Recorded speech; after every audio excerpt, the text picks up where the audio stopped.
Si se muere, avísame. No pienso lidiar con papeleo esta noche. Esas fueron las palabras que mi hijo pronunció cuando el hospital lo llamó para decirle que su madre podría no sobrevivir la noche. Yo no las escuché, claro. En ese momento estaba inconsciente, con una hemorragia interna, mis costillas fracturadas en 3 lugares, mi pulmón izquierdo parcialmente colapsado.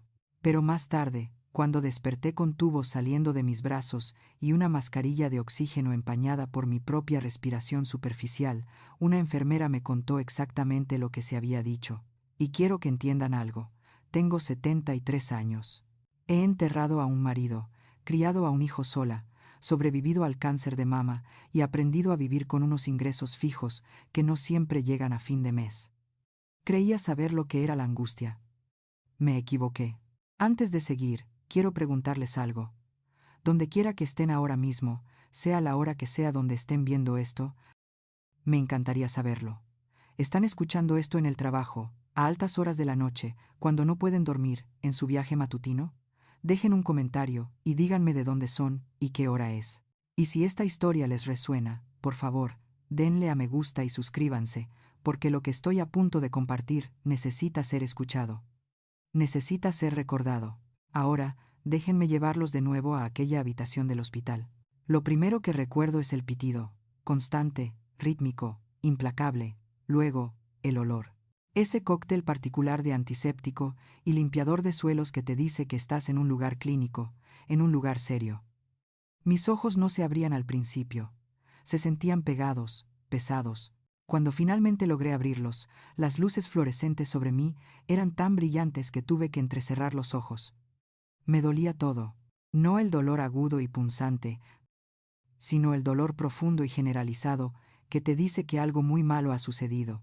Sentía el pecho apretado, oprimido. Me latía el brazo izquierdo. Había una sensación de tirón cerca de mi abdomen, y cuando intenté moverme, un fuego me atravesó las costillas. Una cara apareció sobre mí. Una mujer joven con uniforme médico, su pelo oscuro recogido en una pulcra cola de caballo, sus ojos amables pero cansados. Elena, dijo suavemente. Elena, ¿me oyes? Intenté hablar, pero tenía la garganta irritada, la boca seca como el papel. Todo lo que logré fue un graznido. Ella buscó una pequeña taza con una esponja en un palo y me humedeció los labios con agua. No intentes hablar todavía. Has pasado por mucho. Tuviste un accidente de coche ayer por la tarde. ¿Te acuerdas? Ayer por la tarde, Nochebuena. Había estado conduciendo a casa de mi hijo. Las empanadas en el asiento trasero, la carretera, el camión que apareció de la nada, el impacto. Asentí apenas. Estás en el Hospital General Provincial, continuó la enfermera. Te trajeron en ambulancia. Tuviste algunas lesiones graves, Elena. Costillas rotas, hemorragia interna, un pulmón parcialmente colapsado. Necesitaba cirugía de emergencia. ¿Cirugía? La palabra flotaba en mi cabeza, pesada y extraña. No había dado mi consentimiento para la cirugía, ¿verdad? No recordaba haber firmado nada. No recordaba mucho después de que el airbag se desplegara y el mundo se pusiera de lado. Intentamos contactar a tu contacto de emergencia, dijo ella, y algo en su voz cambió, algo cauteloso, medido. Tu hijo, Diego, ¿verdad? Volvía a sentir. Diego, mi único hijo. El chico que crié sola después de que su padre muriera cuando él tenía 12 años. El hombre al que todavía llamaba cada domingo, aunque rara vez contestaba. El que siempre decía que estaba demasiado ocupado, demasiado estresado, demasiado abrumado con su propia vida para visitarme muy a menudo. Pero seguro que en una emergencia habría venido, seguro que lo habría dejado todo. La expresión de la enfermera se tensó ligeramente. Miró hacia la puerta, luego volvió a mirarme. Elena, necesito decirte algo y quiero que mantengas la calma. Está bien, tus constantes vitales están estables ahora, pero necesitas descansar. Mi ritmo cardíaco se aceleró. El monitor a mi lado pitó más rápido. ¿Qué pasó? Logré susurrar. Ella dudó. Luego acercó una silla a mi cama y se sentó, con las manos entrelazadas en su regazo. Cuando te trajeron, estabas en estado crítico. Los médicos determinaron que necesitabas cirugía inmediatamente para detener la hemorragia interna y volver a inflar tu pulmón. Pero como estabas inconsciente, Necesitaban el consentimiento de tu familiar más cercano. Diego, susurré. Sí. El personal lo llamó varias veces. Le explicaron la situación. Le dijeron, puede que no sobreviva la noche sin el procedimiento. Se me apretó el pecho, esta vez no por la herida, sino por otra cosa, algo frío y arrastrante, y respiré. La mandíbula de la enfermera se tensó. Me miró directamente a los ojos, y pude ver que no quería decir lo que venía a continuación, pero lo hizo de todos modos. Dijo. Y cito directamente de las notas, si se muere, avísame. No pienso lidiar con papeleo esta noche. La habitación quedó en silencio, salvo por el pitido de las máquinas. La miré fijamente, esperando que se riera, que me dijera que era un error, un malentendido, una broma cruel. No lo hizo. Dijo que estaba organizando una cena de Nochebuena, continuó en voz baja, le dijo al personal que no podía irse. Se negó a venir al hospital, se negó a firmar los formularios de consentimiento. No podía respirar, no por mi pulmón, sino porque el peso de esas palabras acababa de colapsar todo dentro de mí. Si se muere, avísame. No pienso lidiar con papeleo esta noche. Mi hijo, mi único hijo, el niño al que había acunado hasta el sueño cuando tenía pesadillas, el adolescente por el que había trabajado en 2 empleos para enviarlo a la universidad, el hombre al que había rescatado de problemas financieros más de una vez, siempre diciéndole que no pasaba nada. Eso es lo que hacen las madres. Él no se molestó en dejar su fiesta, no se molestó en firmar un papel que podría haberme salvado la vida. Las lágrimas me ardían en los ojos, pero me negué a dejarlas caer. Todavía no. No delante de esta extraña que me miraba con tanta lástima. Quería gritar. Entonces, ¿cómo? Empecé, mi voz temblaba. ¿Cómo estoy aquí? ¿Cómo se hizo la cirugía? La expresión de la enfermera se suavizó un poco. Alguien más firmó, dijo. Parpadeé. ¿Qué? Alguien más apareció. Alguien que no estaba en tu lista de contactos de emergencia, pero que te conocía. Convenció a los médicos para que le dejaran firmar como tu tutor médico temporal. Se quedó durante toda la cirugía. Y te ha estado revisando cada pocas horas desde entonces. Mi mente intentaba desesperadamente darle sentido a esto. Oh. Ella miró el portapapeles en sus manos. Luego volvió a mirarme. Se llama Javier Carbonell. El mundo se inclinó. ¿Javier? No había escuchado ese nombre en años. Tal vez una década, o más. ¿Javier Carbonell? Repetí, mi voz apenas audible. Ella asintió. ¿Lo conoces? ¿Lo conocía? Oh, sí que lo conocía. Pero la pregunta no era si lo conocía. La pregunta era, ¿por qué demonios habría estado allí? ¿Por qué habría firmado? ¿Por qué le habría importado en absoluto? Y mientras yacía allí en aquella cama de hospital, con las palabras de mi hijo todavía resonando en mis oídos y un nombre de mi pasado reapareciendo de repente como un fantasma, me di cuenta de algo. Mi vida casi había terminado en aquella carretera, pero algo más había terminado también. La enfermera se levantó, ajustando la vía intravenosa. Dejó su número en la recepción, dijo que lo llamáramos cuando despertaras. ¿Debería? No respondí de inmediato. Solo miré al techo, mi mente girando, mi corazón rompiéndose y reparándose y rompiéndose de nuevo a la vez. Finalmente susurré. Sí, porque quienquiera que fuera Javier Carbonell ahora, lo que sea que lo hubiera llevado a ese hospital, había hecho algo que mi propio hijo no haría. Él había aparecido. Déjenme llevarlos de vuelta al principio, al momento en que todo cambió. Era Nochebuena, a última hora de la tarde. El cielo ya había comenzado a oscurecerse. Ese crepúsculo de principios de invierno, que llega demasiado pronto y se alarga demasiado. Iba conduciendo por la autopista A6, dirigiéndome a casa de mi hijo en los suburbios. Mis manos apretaban el volante un poco demasiado fuerte, como siempre lo hacían cuando hacía este trayecto. Llevaba 2 empanadas de calabaza en el asiento del copiloto, a mi lado. Compradas en la tienda, pero adornadas con nata montada fresca que había hecho esa mañana. También había traído una cazuela de judías verdes, la que Diego solía pedir cada año cuando era más joven. Hacía probablemente 15 años que no la pedía, pero la hice de todos modos. Viejas costumbres, la radio, sonaba suavemente. Alguna emisora navideña que repetía la misma docena de canciones que todo el mundo se sabe de memoria, no estaba realmente escuchando. Mi mente estaba demasiado ocupada repasando su lista habitual de preocupaciones. ¿Acaso Blanca, la esposa de Diego, encontraría algo malo en lo que yo traía? Normalmente lo hacía. Demasiada sal. No lo suficientemente ecológico. Masa comprada en lugar de casera. La última Semana Santa, de hecho, me devolvió mis huevos rellenos en la puerta y sugirió que la próxima vez me sentiría más cómoda trayendo solo vino. Aún así, yo había traído la cazuela. Me dije a mí misma que este año sería diferente. Este año no me esforzaría tanto. No me quedaría en la cocina preguntando si podía ayudar. No me reiría demasiado fuerte de los chistes de Diego, ni haría demasiadas preguntas sobre mis nietos, a quienes apenas veía. Simplemente estaría presente, en silencio, agradecida de ser incluida. Eso es lo que siempre me decía. Y luego siempre terminaba haciendo exactamente lo que me había prometido no hacer, porque la verdad era que estaba desesperada. Desesperada por sentir que le importaba a mi propio hijo. Desesperada por sentir que pertenecía a su vida. La autopista se extendía ante mí. 3 carriles con poco tráfico. Viajeros de Nochebuena, la mayoría. Familias dirigiéndose hacia la calidez y el ruido, y mesas llenas de comida. Me preguntaba cuántos de ellos se dirigían hacia personas que realmente los querían allí.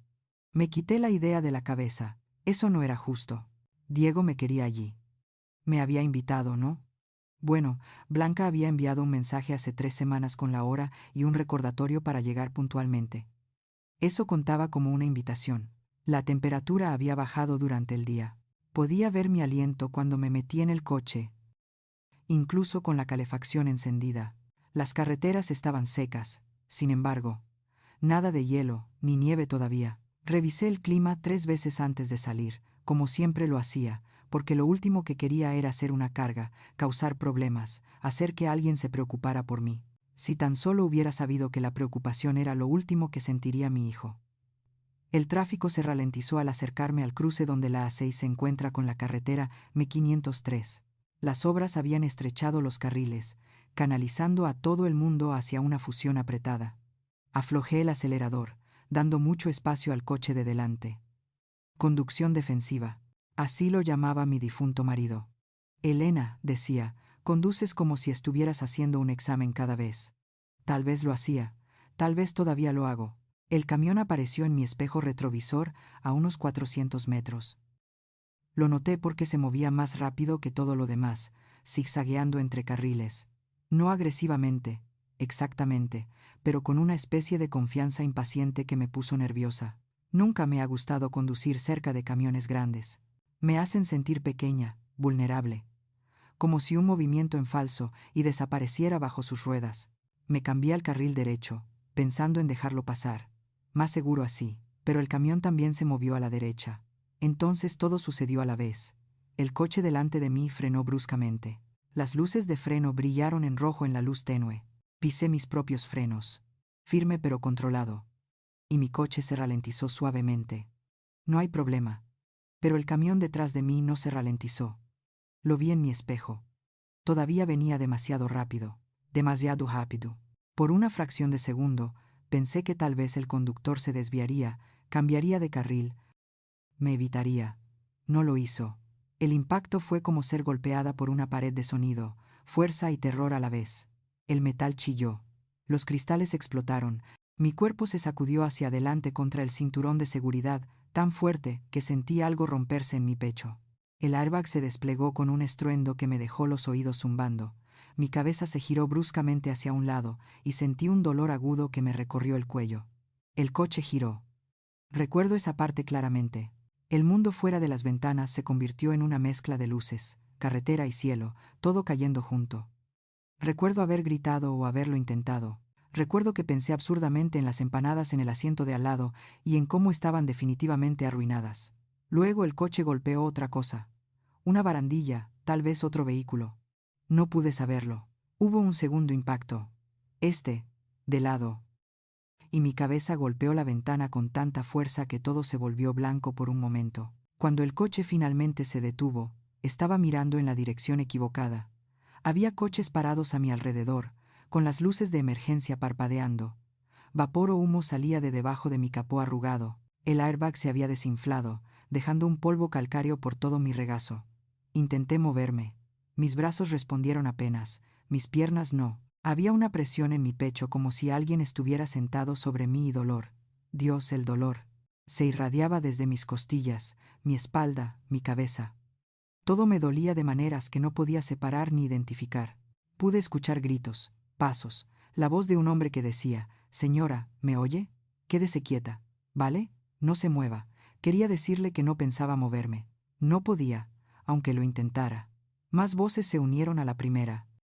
Alguien estaba al teléfono con el 112. Otro intentaba abrir mi puerta, pero estaba atascada. El metal se había arrugado hacia adentro, atrapándome dentro. El tiempo se volvió extraño después de eso. Momentos elásticos, que se estiraban y se comprimían. Recuerdo luces parpadeantes, rojas y azules. Recuerdo el sonido de metal siendo cortado, chispas volando por mi ventana. Recuerdo manos que se acercaban, suaves pero urgentes, tocándome el cuello, la muñeca, haciéndome preguntas que no podía contestar del todo. ¿Cuál es su nombre? Elena. ¿Sabe qué día es? Nochebuena. ¿A quién podemos llamar? Diego. Mi hijo. Llamen a Diego. Me sacaron del coche y me pusieron en una camilla. El movimiento envió relámpagos de agonía por todo mi cuerpo. Debí de gritar porque alguien me apretó la mano y me dijo que aguantara. Solo aguanta. El viaje en ambulancia fue una pesadilla de sirenas, velocidad y un dolor que no cesaba. Una paramédica se inclinó sobre mí, revisando los monitores, ajustando la mascarilla de oxígeno sobre mi cara. Tenía ojos amables. No dejaba de hablarme, manteniéndome consciente.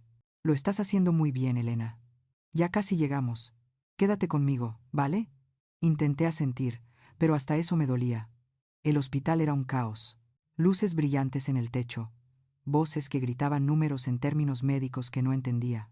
Me llevaron en camilla a través de puertas automáticas, por pasillos hasta una habitación llena de gente con uniforme médico. Alguien me cortó la ropa. Recuerdo haberme sentido avergonzada por eso, incluso a través del dolor. Mi ropa interior era vieja, la goma elástica desgastada, no esperaba que nadie la viera. Un médico apareció sobre mí, su rostro parcialmente oculto detrás de una mascarilla. Elena, soy el doctor Ruiz. Ha tenido un accidente grave. Necesitamos hacer algunas pruebas para ver qué está pasando dentro. ¿De acuerdo? Intenté decir que sí, pero las palabras no salieron. Me movieron de nuevo a otra habitación. Un escáner TAC, dijo alguien. Me deslizaron en un tubo blanco, mientras las máquinas zumbaban y hacían clic a mi alrededor. Cuando me sacaron, el rostro del médico estaba más sombrío. Necesitamos llevarla a cirugía, le dijo a alguien que no podía ver. Tiene hemorragia interna, posible rotura esplénica, 3 costillas fracturadas, una de las cuales ha colapsado parcialmente el pulmón izquierdo. Cirugía. La palabra se registró a través de la niebla de dolor y shock. Necesitaba que alguien firmara. Necesitaba a Diego.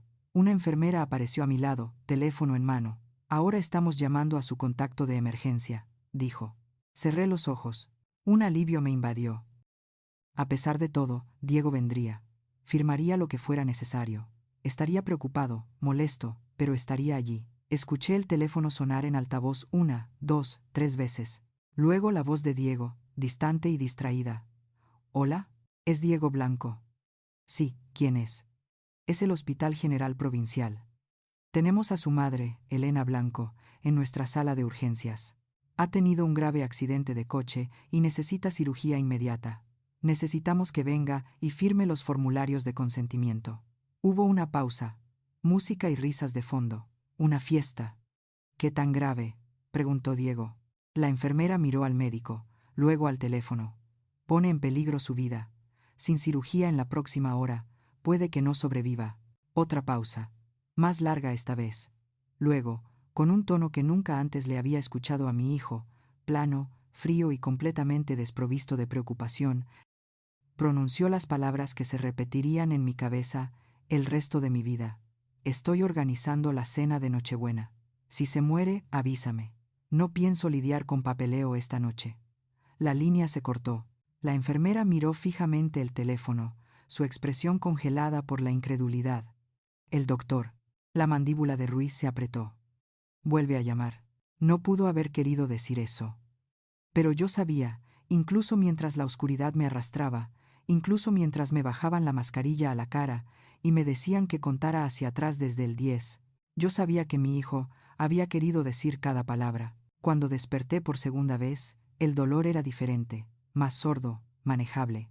Lo que sea que me habían dado, estaba funcionando, envolviendo todo en una suave neblina medicinal que hacía que el mundo se sintiera ligeramente irreal. La misma enfermera de antes estaba allí, revisando algo en el monitor junto a mi cama.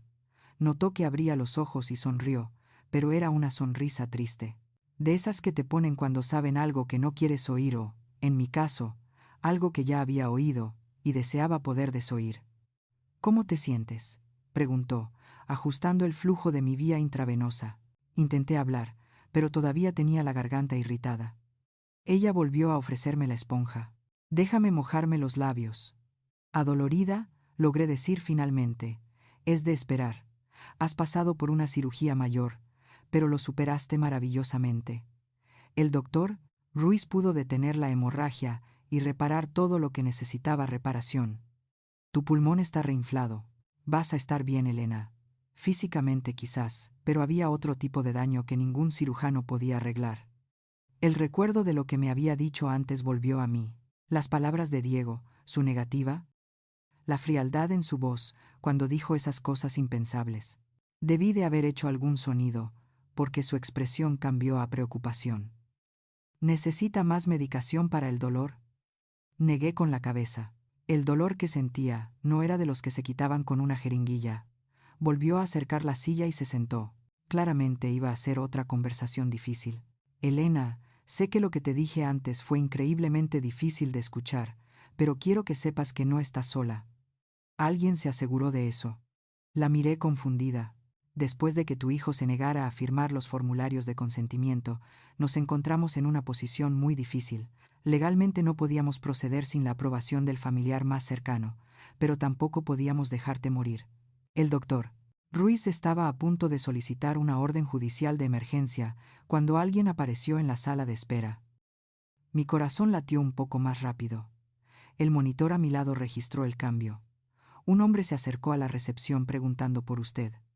Había oído hablar del accidente por el escáner de la policía.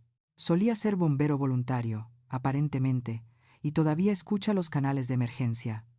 Cuando escuchó su nombre, condujo directamente hasta aquí. ¿Quién? Susurré, aunque ya lo sabía. Ella me lo había dicho antes, pero mi cerebro había estado demasiado confuso para procesarlo completamente. Ella miró el portapapeles en sus manos, luego volvió a mirarme.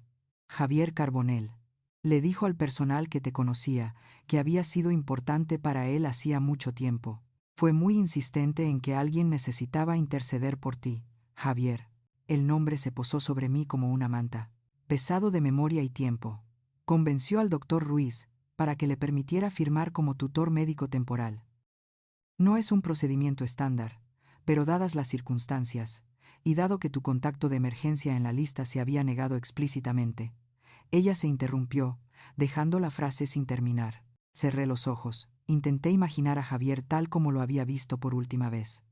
Eso habría sido hace, ¿qué? 15 años, tal vez más. Tenía poco más de 20 años entonces, alto y esbelto, con ojos que guardaban demasiado dolor para alguien tan joven. Se quedó durante toda tu cirugía, continuó la enfermera. Se sentó en la sala de espera durante 4 horas. Cuando el doctor Ruiz salió para decirle que lo habías logrado, lloró. Se me apretó el pecho, y no tenía nada que ver con mis costillas rotas. Ha vuelto 3 veces desde entonces para verte. Dejó su número de teléfono en la recepción, y nos hizo prometer que lo llamaríamos en cuanto despertaras, lo cual, si estás de acuerdo, me gustaría hacer ahora. No confiaba en mi voz, así que solo asentí. Se levantó y fue al teléfono de la pared. La observé marcar. Escuché el timbre al otro lado. Luego una voz respondió, masculina, más grave de lo que recordaba, pero con una calidez que reconocí de inmediato. Soy Javier. Señor Carbonell, soy del Hospital General Provincial. Elena está despierta, está estable y se encuentra bien. Hubo una pausa, luego un sonido que podría haber sido una risa o un sollozo o ambos. Gracias a Dios. Gracias a Dios. ¿Puedo ir a verla? La enfermera me miró. Volví a asentir. Sí, ha indicado que le gustaría. El horario de visitas es hasta las 8. Estaré allí en 20 minutos. La línea se cortó. La enfermera colgó el teléfono y volvió a mirarme. Parece un buen hombre, dijo en voz baja, Pensé en el chico que había conocido, el adolescente que había aparecido en el banco de alimentos de la iglesia hacía tantos años, hambriento y solo, el niño que se encogía cada vez que alguien levantaba la voz, el joven que se sentaba a la mesa de mi cocina haciendo los deberes mientras yo preparaba la cena, ambos fingiendo que era normal, fingiendo que no dormía en su coche la mayoría de las noches. Lo es, susurré. O lo era. No sé lo que es ahora. Bueno, lo descubrirás pronto. Hizo una anotación en mi historial. Luego miró su reloj. Voy a darte unos minutos para que descanses antes de que llegue. Pero Elena, hay algo más que necesito decirte. Se me encogió el estómago. ¿Qué? El hospital intentó llamar a tu hijo varias veces para hacerle saber que habías superado la cirugía, que estabas estable. No contestó a ninguna de las llamadas. Su esposa finalmente descolgó al sexto intento. ¿Qué dijo ella? La enfermera se quedó callada. Se le tensaron los labios. Dijo, y cito, estamos al tanto de la situación. Nos encargaremos después de las fiestas. Después de las fiestas, yo estaba en una cama de hospital, apenas habiendo sobrevivido a una cirugía, y ellos se encargarían después de las fiestas. Algo dentro de mí cambió. No se rompió exactamente. Ya se había roto, pero se reconfiguró. De forma más dura. Entiendo, dije, mi voz más firme de lo que me sentía. Lo siento mucho, Elena. Sé que esto no es lo que quieres oír, pero pensé que deberías saberlo. Gracias por decírmelo. Dudo como si quisiera decir más, luego pareció pensárselo mejor. Volveré a verte en un momento. Presiona el botón de llamada si necesitas algo. Se fue, dejando la puerta parcialmente cerrada tras de sí. Me quedé allí en silencio, escuchando el pitido constante de las máquinas, sintiendo el dolor en mi pecho, que no tenía nada que ver con los huesos rotos. 20 años. Ese es el tiempo, que había sido madre de un hijo, que se había convertido en un hombre que no reconocía. 20 años de aparecer, poner excusas, convencerme de que su distancia era solo su personalidad, que su frialdad era solo la forma en que algunas personas mostraban amor. Me había estado mintiendo a mí misma, y ahora estaba pagando el precio de todas esas mentiras. Pero Javier había venido. Un chico al que había alimentado y protegido e intentado ayudar hace tanto tiempo, había escuchado mi nombre en un escáner de policía y lo había dejado todo. Había luchado para que se le permitiera firmar papeles para una mujer que no era su madre, no era su familia, era solo alguien que le había mostrado un poco de amabilidad cuando más lo necesitaba. ¿Por qué haría eso?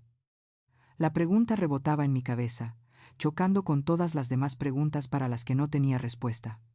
¿Por qué se había convertido Diego en el tipo de hombre que podía decir esas palabras? ¿En qué me había equivocado? ¿Qué había hecho para merecer tanta crueldad casual de la persona que más había amado en este mundo? No tuve mucho tiempo para quedarme con esos pensamientos. 15 minutos después, escuché pasos en el pasillo, rápidos, decididos, luego, un suave golpe en la puerta. «Adelante», grité, mi voz aún ronca, pero más fuerte. La puerta se abrió, y allí estaba Javier Carbonell, de unos 30 años, con los hombros anchos, una barba cuidada enmarcando su rostro. Llevaba vaqueros y una chaqueta sencilla, botas de trabajo que parecían muy usadas. Sus ojos encontraron los míos de inmediato, y vi que un alivio los inundaba. «Señora Elena», dijo. Y su voz se quebró al pronunciar mi nombre. Había olvidado que solía llamarme así. «Señora Elena», como si yo fuera alguien digna de respeto. Cruzó la habitación en 3 zancadas y se detuvo junto a mi cama, con las manos temblorosas, como si quisiera tocarme, pero no supiera si debía. «Está bien», susurré. «No soy tan frágil». Me tomó la mano suavemente, con cuidado, como si fuera de cristal, y luego dijo las palabras que había estado esperando toda mi vida escuchar de mi propio hijo. «Me alegro mucho de que esté bien». Estaba tan asustado de perderla. Las lágrimas que había estado conteniendo finalmente se desataron, rodando por mis mejillas en cálidos torrentes. El rostro de Javier se arrugó. «Lo siento. No quería hacerla llorar». «No», logré decir. «No, estas son lágrimas buenas». Acercó la silla y se sentó, todavía sosteniendo mi mano.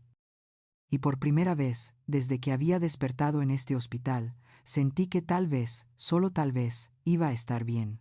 Javier se sentó junto a mi cama, aún sosteniendo mi mano, y por un largo momento ninguno de los dos habló.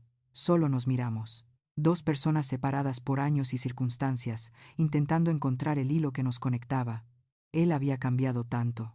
El adolescente cauteloso y desnutrido que recordaba se había convertido en un hombre con ojos firmes y manos hábiles. Pero cuando sonrió, con timidez e incertidumbre, vi al chico que había conocido. Probablemente tenga preguntas, dijo finalmente. Algunas, admití. Empezando por cómo siquiera supo que estaba aquí. Se recostó en la silla, pero no soltó mi mano. Todavía escucho el escáner. Vieja costumbre de mis días de bombero. Escuché la llamada sobre el accidente en las 6. Colisión múltiple.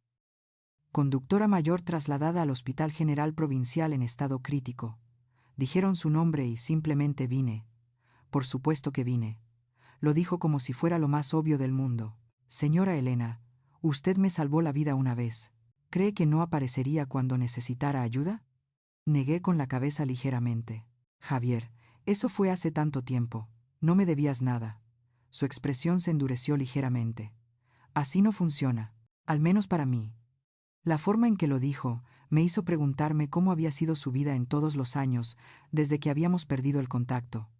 Pero antes de que pudiera preguntar, volvió a hablar. ¿Recuerda la primera vez que nos conocimos? Sonreí a pesar de todo. En el sótano de la iglesia, intentabas robar comida de la despensa. No intentaba, lo lograba hasta que usted entró. El recuerdo volvió nítido y claro. Había sido un miércoles por la tarde, a finales de otoño. Yo había estado de voluntaria en San Marcos, organizando donaciones, clasificando latas y revisando fechas de caducidad. La iglesia dejaba la puerta del sótano abierta durante el día para la gente que necesitaba ayuda, pero a las 6 se suponía que todos se habían ido. Había oído un ruido que venía de la zona de almacenamiento. Al principio, pensé que era una rata. Ya habíamos tenido problemas con ellas antes, pero cuando fui a investigar, encontré a un adolescente metiendo pan y sopa enlatada en una mochila. Se había quedado inmóvil al verme, con los ojos muy abiertos, listo para huir. Estaba aterrado de que llamara a la policía, dijo Javier ahora, su voz suave con el recuerdo. Estaba aterrada de que huyeras antes de que pudiera ayudarte, respondí. Hice lo único que me pareció sensato en ese momento. Me acerqué al estante, saqué más latas, agregué un bote de crema de cacahuete y unas galletas, y se las entregué. Si vas a coger comida, le había dicho, al menos coge cosas que te mantengan alimentado. Me había mirado como si hubiera hablado en un idioma extranjero. ¿Cómo te llamas?, le había preguntado. Tardó un momento en responder. Javier.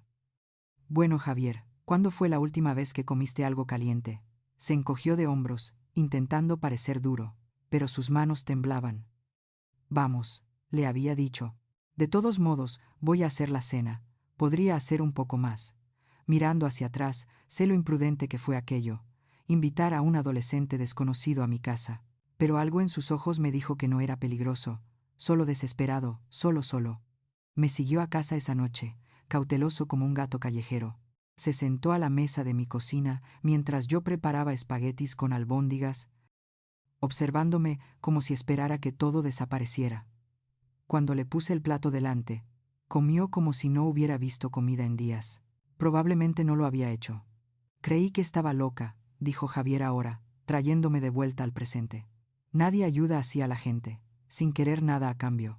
No quería nada. Ahora lo sé. Pero entonces seguía esperando el truco. Seguía esperando que me dijeras lo que te debía. No me debías nada. Eso me lo decías cada vez que venía, cada vez que me dabas de comer o me dejabas lavar la ropa o me ayudabas con los deberes. Decías, no me debes nada, Javier. Esto es lo que hace la gente. Hizo una pausa. Excepto que no era lo que hacía la gente. No en mi experiencia. Conocía parte de su historia, no toda. Había estado en acogida desde los 11 años, rebotando entre hogares que no lo querían. Para cuando cumplió los 16, ya no interesaba al sistema. Demasiado viejo para ser lindo, demasiado joven para ser independiente. Dormía en su coche. Iba al colegio cuando podía, intentando pasar desapercibido. Te convertiste en un habitual en mi mesa, dije. 3, 4 noches a la semana, a veces más. Sonrió, pero había dolor en ello. Nunca me hiciste sentir como Caridad. Simplemente decías que habías hecho demasiada comida, o que necesitabas ayuda para mover muebles, o que querías compañía. Siempre encontraste la manera de que pareciera que me hacías un favor. Me lo hacías. Yo estaba sola. Mi marido llevaba 5 años desaparecido entonces. Diego estaba en la universidad llamando cada vez menos.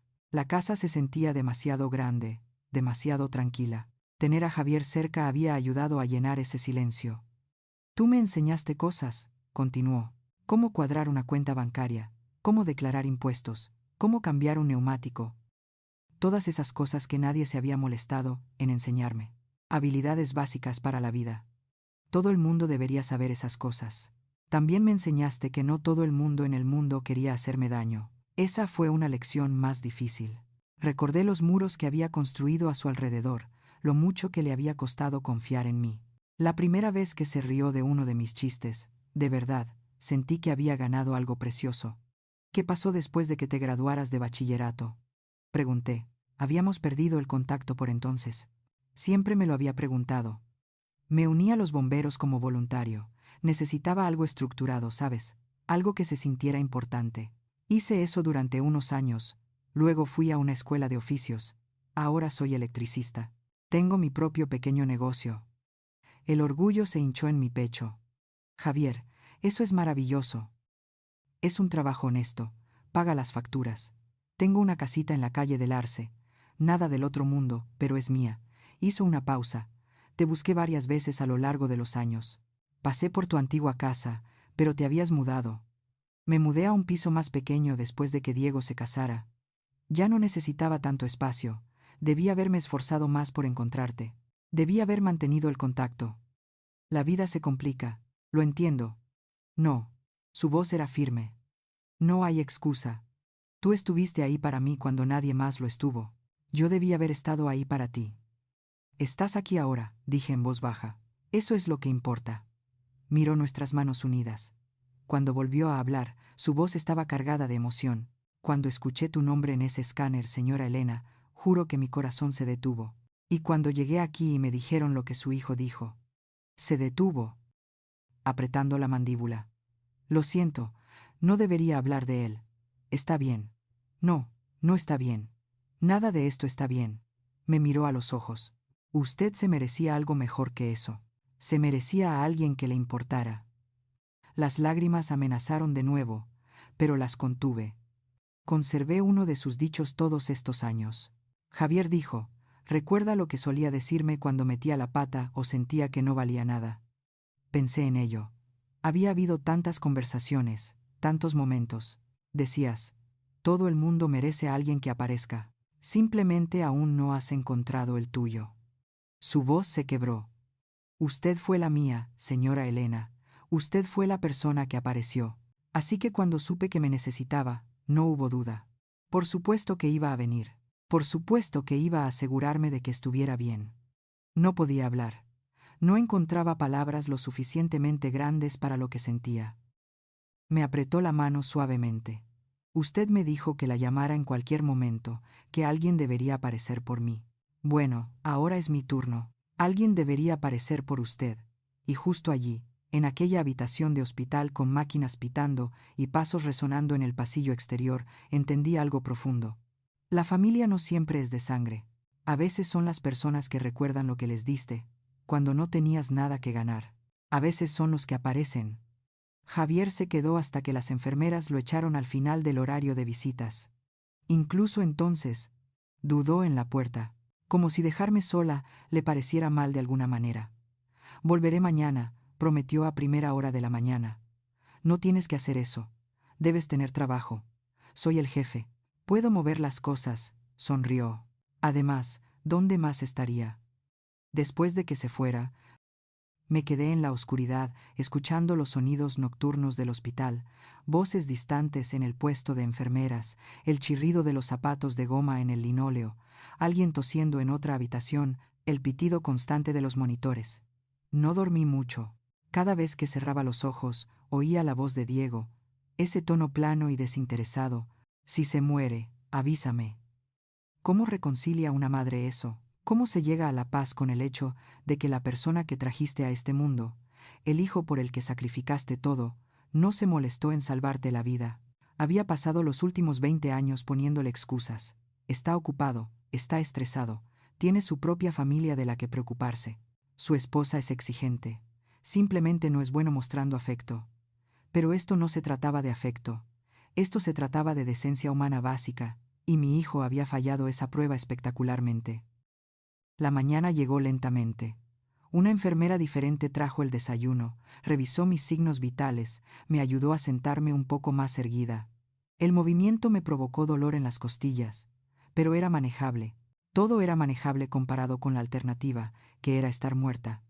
«Tiene una visita», dijo la enfermera alegremente. «Ese joven tan amable de ayer ha vuelto». Javier apareció en el umbral con 2 tazas de café y lo que parecía una bolsa de papel de la panadería de la calle. «Sé que la comida del hospital es terrible», dijo, dejando todo en la mesa rodante. «Te he traído un muffin de arándanos». «¿Todavía es tu favorito?» Lo miré fijamente. «¿Te acordabas de eso?» «Recuerdo muchas cosas». Se acomodó en la silla junto a mi cama, la misma que había ocupado durante horas ayer. «¿Qué tal dormiste?» «No muy bien». «Sí, me lo imaginaba». Quitó la tapa de uno de los cafés y me lo entregó con cuidado. «Claro y dulce, ¿verdad?» «Exacto». Nos sentamos en un silencio cómodo por un momento, bebiendo café. Era buen café. Mucho mejor que lo que el hospital estaba sirviendo. La pequeña amabilidad me apretó la garganta. «He estado pensando», dijo Javier finalmente, «en lo que pasará cuando salgas de aquí. Me iré a casa, supongo, de vuelta a mi apartamento, sola, con costillas rotas y una recuperación por delante. Lo gestionaré. Siempre lo hago». Él dejó su café y me miró seriamente. «Señora Elena, voy a preguntarle algo, y quiero que sea honesta conmigo.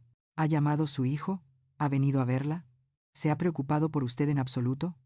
La respuesta se posó pesadamente en mi pecho. «No». «¿Su esposa?» «No». La mandíbula de Javier se tensó, pero mantuvo la voz firme. «Vale, entonces esto es lo que va a pasar. No vas a ir sola a casa. Vas a quedarte conmigo unos días, quizás una semana, hasta que estés más estable». «Javier, no puedo pedirte eso». «No lo estás pidiendo, te lo estoy diciendo yo». Su tono era amable pero firme. «Tengo una habitación de invitados. Es pequeña, pero cómoda. Trabajo desde casa la mitad del tiempo de todos modos, así que estaré cerca si necesitas algo. Y antes de que discutas, déjame recordarte que tú hiciste exactamente lo mismo por mí unas 100 veces. Eso fue diferente». «¿Cómo?» «Eras un niño. Necesitabas ayuda. Y tú no». Se inclinó hacia adelante. «Señora Elena, hace 3 días casi muere. Tuvo una cirugía mayor. No puede levantar nada, no puede conducir, probablemente ni siquiera ducharse sola sin ayuda. Eso no es debilidad, eso es la realidad». Quise protestar, insistir en que estaría bien, pero la verdad era que me aterraba volver a mi apartamento vacío, estar sola con nada más que mis pensamientos y el eco de la crueldad de mi hijo. «¿Por qué haces esto?», pregunté en voz baja. Pareció sorprendido por la pregunta. «¿De verdad no lo sabe? Te di algunas comidas. Te dejé usar mi lavadora. Eso no justifica todo esto». «¿De verdad cree que eso fue todo lo que hizo?», negó con la cabeza lentamente. «Señora Elena, usted me dio el primer lugar seguro que tuve en 5 años. Me trató como si importara, como si valiera algo. ¿Tiene idea de lo raro que es eso? Yo solo hice lo que cualquiera haría». «No». Su voz era ahora aguda, no enfadada, sino insistente. «Eso no es lo que haría cualquiera. La mayoría de la gente cruzaba la calle cuando me veía. La mayoría de la gente asumía que yo era un problema. Usted vio a un niño hambriento y lo alimentó. Usted vio a alguien luchando y lo ayudó. Sin juicios, sin condiciones, sin ataduras. Usted era un buen chico. Era un chico asustado, un chico enfadado. Robaba en tiendas. Faltaba a clase. Me metía en peleas. No era una víctima inocente». Hizo una pausa, pero usted lo ignoró todo. Vio algo en mí que yo no podía ver en mí mismo. No supe qué decir a eso. «Hubo un momento», continuó Javier, su voz más suave ahora. «Debió ser 2 meses después de que nos conocimos. Estaba en su casa haciendo los deberes y derribé un vaso de agua. Solo fue un accidente, pero me sobresalté tanto que casi me caigo de la silla. Estaba esperando que me gritara, que me pegara, que me echara». Recordaba aquella noche. La forma en que se había puesto pálido, todo su cuerpo tenso por una violencia que nunca llegó. «Usted solo me entregó unas toallas de papel y dijo, No tiene sentido llorar por agua derramada. Luego me trajo otro vaso, y volvió a preparar la cena, como si nada hubiera pasado. Sonrió, pero tenía los ojos húmedos. Fue entonces cuando supe que era diferente. Fue entonces cuando empecé a creer que tal vez el mundo no era del todo malo. Oh, Javier, me dijiste esa noche que me llamara en cualquier momento, que alguien debía aparecer por mí. Nunca lo olvidé. Nunca. Alargó la mano y me la tomó de nuevo. Así que cuando supe que estaba aquí, cuando me enteré de lo que dijo su hijo, no hubo duda en mi mente. Alguien necesitaba aparecer por usted, y ese alguien iba a ser yo. Las lágrimas brotaron entonces, calientes y rápidas, y no pude detenerlas. No cree que la dejaría morir, ¿verdad, señora Elena? Su voz se quebró. Después de todo lo que hizo por mí. ¿No cree que simplemente me iría? No merezco esto, susurré. Sí, sí que lo merece. Merece cada pizca de amabilidad que me mostró reflejada en usted 1000 veces más. Me apretó la mano. Y si su hijo no puede ver eso, si está demasiado ocupado o demasiado frío o demasiado lo que sea para estar aquí, entonces esa es su pérdida, su fracaso, no el suyo. Algo cambió dentro de mí entonces. Un peso que había estado cargando durante años, el peso de intentar constantemente ganarme el amor de mi hijo, de repente se sintió más ligero. Lo crié mal, dije. Debí haberlo hecho, de lo contrario no sería así. No, la voz de Javier era firme. No puedes culparte por cómo ha resultado, hiciste lo que pudiste. A veces la gente simplemente elige ser egoísta. Eso es cosa suya, no tuya. Pero ¿cómo no lo vi? ¿Cómo pasé por alto todas las señales? Porque lo amabas, y el amor a veces nos ciega. Hizo una pausa. Pero ¿sabes qué? Creo que una parte de ti sí lo vio. Simplemente no querías creerlo. Tenía razón. Alguna parte de mí siempre había sabido que la distancia de Diego no era solo personalidad o circunstancia. Era una elección.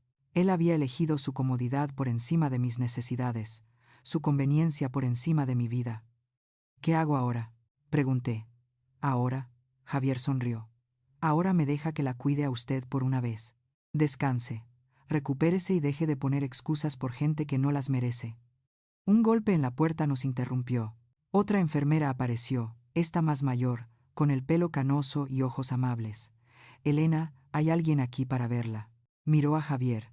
Luego volvió a mirarme, su expresión incierta. Su nuera. Se me encogió el estómago. Blanca, la esposa de Diego. Javier se levantó de inmediato, con una postura protectora. ¿Quieres que me quede? Lo pensé. Una parte de mí quería que se fuera, para evitar la confrontación. Pero otra parte, una más fuerte, lo quería justo a mi lado. Sí, dije, por favor quédate. Asintió y se colocó cerca de la cabecera de mi cama, lo suficientemente cerca como para que pudiera sentir su presencia. Que entre. Le dije a la enfermera. La puerta se abrió más, y Blanca entró. Se veía exactamente como la recordaba. Pelo rubio perfectamente peinado, ropa cara. Esa expresión que siempre llevaba, que sugería que estaba tolerando algo desagradable. Sus ojos me recorrieron brevemente, luego se posaron en Javier con evidente desaprobación. Madre Elena, dijo, su voz fría y formal. Nunca me llamó mamá, ni siquiera me llamó Elena. Siempre Madre Elena, como si fuera un título en lugar de una relación. Blanca, veo que se está recuperando. No se sentó, no se acercó, simplemente se quedó allí cerca de la puerta como si necesitara salir rápidamente. Nos sorprendió mucho enterarnos de su accidente. Sorprendió, no preocupó, no inquietó, sorprendió. ¿De verdad? No fue una pregunta. Claro, Diego ha estado muy preocupado. La mentira flotaba en el aire entre nosotros, tan obvia que era casi graciosa. Ah, sí, dije con sequedad. Javier se removió a mi lado. Podía sentir su enfado irradiando de él como calor. Bueno, ya sabes lo ocupado que está. Las fiestas, los invitados, sus obligaciones laborales. Blanca agitó la mano con desdén. Ha sido muy estresante. Casi muero, dije en voz baja. Ella tuvo la decencia de parecer incómoda, pero solo por un momento. Sí, bueno, estas cosas pasan. Lo importante es que ahora está bien. No gracias a tu marido. Sus labios se apretaron. No sé lo que le han dicho, pero Diego hizo todo lo posible por manejar la situación de forma adecuada. ¿Adecuada? Dejé que la palabra se quedara ahí. A eso lo llamamos. Madre Elena, no creo que este sea el momento para dramas. Javier habló entonces, con voz baja y controlada. El hospital tiene una grabación de la llamada telefónica. Le gustaría escuchar lo que su marido dijo realmente. Los ojos de Blanca se abrieron ligeramente. Miró a Javier como si lo viera por primera vez. ¿Y usted es?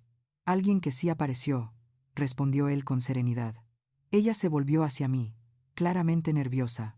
Mira, vine aquí por cortesía, para asegurarme de que te estaban atendiendo, para ver qué necesitabas. Lo que necesitaba era que mi hijo firmara un papel para no morir en una mesa de operaciones. Eso era lo que necesitaba. Y a él no le importó. Estaba recibiendo clientes importantes. Era una obligación comercial. Me estaba muriendo. Está siendo dramática. Algo dentro de mí se quebró. No ruidosamente, no violentamente. Solo una rotura limpia y nítida. Fuera, dije. Blanca parpadeó. ¿Perdona?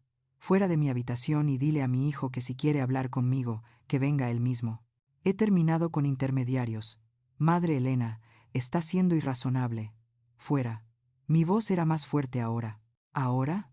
Se quedó allí un momento más, claramente debatiendo si discutir. Luego se dio la vuelta sobre sus caros tacones y salió. La puerta se cerró tras ella con un suave clic. El silencio que siguió fue enorme. Entonces, Javier empezó a reír. No una risa cruel, sino la que brota del alivio, el orgullo y la alegría mezclados. Señora Elena, dijo, sonriendo. Eso fue precioso. Y a pesar de todo, a pesar del dolor y la angustia y la traición, yo también me encontré sonriendo, porque por primera vez en 20 años había dejado de poner excusas, y se sentía como libertad. Los días que siguieron a la visita de Blanca se asentaron en un ritmo extraño. Fisioterapia por las mañanas, dolorosa pero necesaria, comidas que apenas podía saborear, un sueño que llegaba a trompicones. Y a pesar de todo, el silencio ensordecedor de mi hijo. Ni una llamada telefónica, ni un mensaje de texto, ni siquiera una entrega de flores con una de esas tarjetas genéricas que decían, pensando en ti. Nada. Javier venía todos los días, a veces 2 veces. Me traía cosas del mundo exterior, una revista, una buena taza de sopa.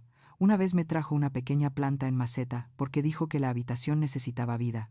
Se sentaba y me hablaba de su trabajo, de las casas que estaba cableando, de la anciana de su calle que no dejaba de pedirle que arreglara cosas que en realidad no estaban rotas porque se sentía sola. Algo así como otra persona que conozco, había dicho con una sonrisa cómplice. Las enfermeras se dieron cuenta, comentaban qué hijo tan devoto tenía, y yo había dejado de corregirlas, que pensaran lo que quisieran. Javier demostró más devoción en una sola visita de la que Diego había mostrado en años. Al 4.º día, una trabajadora social vino a verme. Se llamaba Sara, y tenía la mirada curtida y compasiva de alguien que había escuchado todas las historias tristes posibles y aún así lograba preocuparse. Acercó una silla y abrió una carpeta. Elena, estoy aquí para hablar con usted sobre su plan de alta. Los médicos dicen que estará lista para irse en unos días, pero necesitamos asegurarnos de que tenga un apoyo adecuado en casa.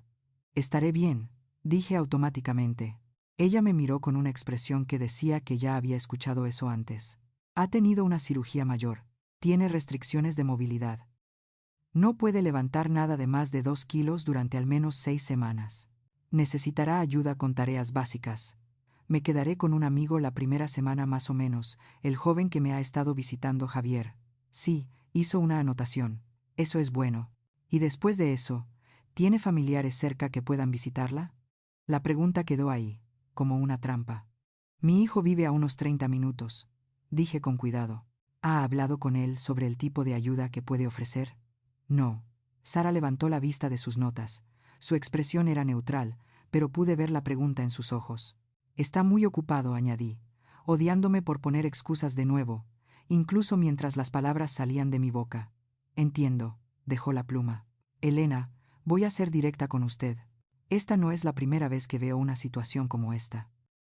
Los familiares que están ausentes durante una crisis médica a menudo permanecen ausentes durante la recuperación.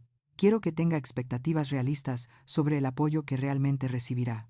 Conozco a mi hijo, dije, pero incluso yo podía escuchar lo vacío que sonaba.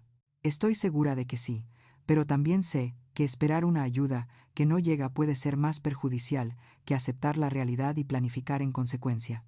Sacó otro formulario. Me gustaría hablar con usted sobre la actualización de su información de contacto de emergencia. Mi corazón empezó a latir más rápido. ¿Qué quiere decir? Ahora mismo, su hijo sigue figurando como su contacto de emergencia principal y apoderado médico. Dado lo que sucedió cuando fue ingresada, le recomendaría encarecidamente que reconsidere ese acuerdo. La habitación de repente se sintió más pequeña. Cambiar mi contacto de emergencia se sentía como admitir la derrota, como reconocer oficialmente que mi relación con mi hijo estaba rota sin posibilidad de reparación. ¿Pero no lo estaba? ¿No se había producido ya la ruptura? Simplemente la estaba viendo por lo que era. ¿Qué tendría que hacer? Pregunté en voz baja. Es un formulario simple. Usted designa a otra persona como su contacto principal, alguien en quien confíe para tomar decisiones médicas en su nombre si usted no puede hacerlo. Hizo una pausa. El joven que firmó para su cirugía, ¿estaría dispuesto? No le he preguntado. ¿Quiere que le pregunte? Está en la sala de espera. Asentí, no confiando en mi voz. Sara salió. Pude oír el murmullo de voces en el pasillo. Un minuto después, Javier entró, con expresión preocupada.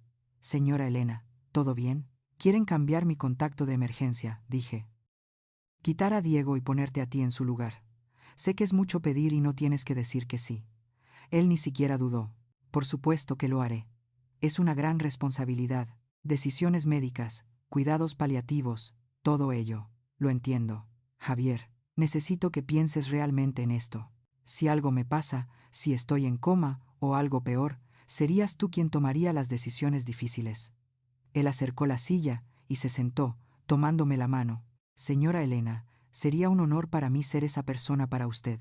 Usted confió en mí con mucho más que eso cuando yo era solo un mocoso robando comida. No voy a defraudarla ahora. Sara le entregó los formularios. Él los leyó con atención. Hizo algunas preguntas sobre las implicaciones legales.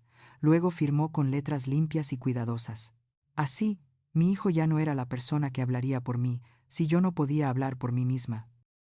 Sara fue testigo de la firma e hizo copias. Esto entra en vigor de inmediato, dijo, entregándome una. Actualizaré su expediente y notificaré a su equipo médico. Después de que se fue, Javier y yo nos sentamos en silencio un momento. ¿Cómo se siente?, preguntó. Más ligera, admití. Y culpable por sentirme más ligera. No lo haga. Hizo lo que tenía que hacer. Me apretó la mano. Y para que conste, me tomo esto en serio. Prometo que siempre defenderé lo que usted quiera, no lo que sea más fácil. Sé que lo harás. Esa noche, después de que Javier se fuera a casa, me quedé despierta pensando en todas las formas en que me había atado a Diego. Contactos de emergencia, poder notarial médico, mi testamento, que le dejaba todo a él, la llave de mi apartamento que nunca había usado, la invitación permanente a las cenas de los domingos que había dejado de aceptar años atrás. Todos estos hilos conectándome con alguien que me había dejado claro que no era una prioridad. A la mañana siguiente, una voluntaria pasó con un carro de libros y revistas. Era una mujer mayor, quizás de mi edad, con ojos brillantes y una sonrisa cálida. ¿Algo le interesa, querida?, preguntó. Estoy bien, gracias. Empezó a seguir. Luego se detuvo. Sabe, llevo 12 años de voluntaria aquí. He visto a muchos pacientes pasar y he aprendido que los que mejor se recuperan son los que dejan que la gente les ayude. No soy muy buena en eso. La mayoría de nosotros no lo somos. Pasamos toda la vida cuidando a otras personas. Cuando nos toca recibir cuidados, no sabemos cómo aceptarlos. Dejó una novela de bolsillo en mi mesita de noche. Algo para pensar. Después de que se fue, tomé el libro. Era una novela de misterio. Nada especial, pero el hecho de que una extraña hubiera pensado en ofrecérmelo, se hubiera tomado un momento para hablar conmigo, significaba más de lo que probablemente sabía. Mientras tanto, mi teléfono permanecía en silencio sobre la mesa. Sin llamadas, sin mensajes, solo la hora y la fecha, mirándome fijamente. Al sexto día, Javier llegó con noticias inesperadas. He hablado con el doctor Ruiz esta mañana. Dice que puede darle el alta mañana si está lista. Eso es bueno. así que la instalaremos en mi casa, nos aseguraremos de que esté cómoda, y luego iremos día a día. Se sentó. Pero hay algo más de lo que quiero hablar con usted. ¿Qué es eso? Su apartamento. Cuando esté lista, creo que deberíamos revisarlo. Asegurarnos de que está preparado para su recuperación. Despejar algo de espacio. Mover muebles si es necesario. Instalar algunas barras de apoyo en el baño. Ese tipo de cosas. No tienes que hacer todo eso. Sé que no tengo que hacerlo. Quiero hacerlo. Se inclinó hacia adelante. Pero también creo que, mientras estemos allí, debería revisar parte de su papeleo, su testamento, sus documentos financieros, todo eso. Asegurarse de que todo refleje lo que realmente quiere, no lo que estableció hace 20 años, cuando las cosas eran diferentes. Tenía razón, por supuesto, pero la idea me agotaba. No todo tiene que decidirse ahora mismo, continuó Javier, pero empiece a pensarlo. Empiece a pensar cómo quiere que sea su vida en el futuro, a quién quiere en ella, a quién no. Esa última parte quedó flotando en el aire entre nosotros. Sigo esperando que llame, admití. Sigo pensando que tal vez cruce esa puerta y se disculpe, y me lo explique, y lo haga todo comprensible de alguna manera. Y si no lo hace, entonces supongo que tendré mi respuesta. Javier asintió lentamente. Usted se merece algo mejor que esperar migajas de afecto de alguien que debería darle el pan entero. La verdad de esa afirmación me golpeó con fuerza. Había estado viviendo de migajas durante años. Una breve llamada telefónica por aquí, una visita obligatoria en días festivos por allá, el te quiero mamá ocasional que soltaba al colgar. Y me había convencido de que era suficiente, de que debía estar agradecida por cualquier pequeña atención que él estuviera dispuesto a darme. Pero no era suficiente. Nunca había sido suficiente. Mañana la sacaremos de aquí, dijo Javier levantándose, y luego empezaremos a averiguar qué viene después. En sus términos, no en los de él. Después de que se fue, hice algo que debía haber hecho hacía días. Tomé mi teléfono y abrí mis mensajes. Encontré el nombre de Diego y escribí: mañana me dan el alta. Me quedaré con un amigo para mi recuperación. He cambiado mi contacto de emergencia. Si quieres hablar, sabes dónde encontrarme. Lo leí 3 veces, luego le di a enviar. El mensaje se mostró como entregado. Luego, 1 minuto después, como leído. Esperé 10 minutos, 20, 1 hora, sin respuesta. Y de alguna manera, ese silencio dijo más que cualquier palabra. Me dijo todo lo que necesitaba saber sobre mi lugar en la vida de mi hijo. Ninguno. Apagué el teléfono y lo puse boca abajo sobre la mesa. Mañana saldría de esta habitación de hospital. Mañana empezaría a curarme, no solo físicamente, sino de todas las demás formas en que había estado rota. Y mañana dejaría de esperar que mi hijo se convirtiera en la persona que siempre había esperado que fuera. Porque a mis 73 años, por fin estaba aprendiendo que algunas personas nunca cambian, y algunos silencios son más fuertes que los gritos. Estaba empacando las pocas pertenencias que había acumulado durante mi estancia en el hospital cuando llamaron a la puerta. No el habitual golpe de hospital, el toque premonitorio, antes de que alguien entrara. Este era diferente, vacilante, casi pidiendo disculpas. «Adelante», grité. La puerta se abrió, y allí estaba Blanca de nuevo. Esta vez se veía diferente, menos pulcra. Su pelo no estaba tan perfecto. Había ojeras bajo sus ojos, que ni siquiera su maquillaje podía ocultar. Llevaba una pequeña bolsa de regalo en una mano, de las que se compran a última hora en una farmacia. «Madre Elena», dijo, «me alegro de haberla encontrado antes de que se fuera». No respondí, simplemente esperé. Dio un paso adentro, dejando que la puerta se cerrara tras ella. «Quería disculparme por el otro día. Fui brusca con usted, y eso no fue justo». «No, no lo fue». Se encogió ligeramente ante mi tono. «Bien. Tal vez debería sentirse incómoda por una vez». «Diego quería que viniera», continuó. «Ha estado tan abrumado con el trabajo y con las vacaciones. Todo ha sido demasiado. Ahí estaba de nuevo. Excusas. Siempre excusas». «¿Por qué no vino él mismo?», pregunté. «Está en reuniones todo el día. Presentaciones importantes para clientes. Ya sabes cómo es». «No, Blanca. No sé cómo es porque nunca he estado demasiado ocupada para aparecer por las personas que amo cuando están en una cama de hospital». Dejó la bolsa de regalo en la silla. Le trajimos algo, solo un pequeño paquete de cuidados, algunas revistas, loción agradable, bombones. Miré la bolsa pero no la cogí. Regalos de culpa. Como si una bolsa de 5 euros de caramelos de farmacia pudiera compensar el abandono. ¿Por qué estás aquí de verdad?, pregunté. Ella miró la puerta, luego volvió a mirarme. Se ha estado hablando. Los familiares hacen preguntas sobre por qué Diego no estaba aquí. ¿Sobre quién era ese hombre que firmó su papeleo? Se llama Javier. Sí. Bueno, la gente tiene curiosidad. Están diciendo cosas. ¿Qué tipo de cosas? Que Diego no quería molestarse, que se negó a ayudar a su propia madre. Ella se retorció las manos. Se está volviendo vergonzoso. Y ahí estaba, la verdadera razón de esta visita. No preocupación por mí, no un arrepentimiento genuino, solo preocupación por su reputación. Así que estás aquí para controlar daños, dije con sequedad. Eso no es justo, ¿verdad? Me moví lentamente hacia la silla, mis costillas protestando por el movimiento. Déjame preguntarte algo, Blanca.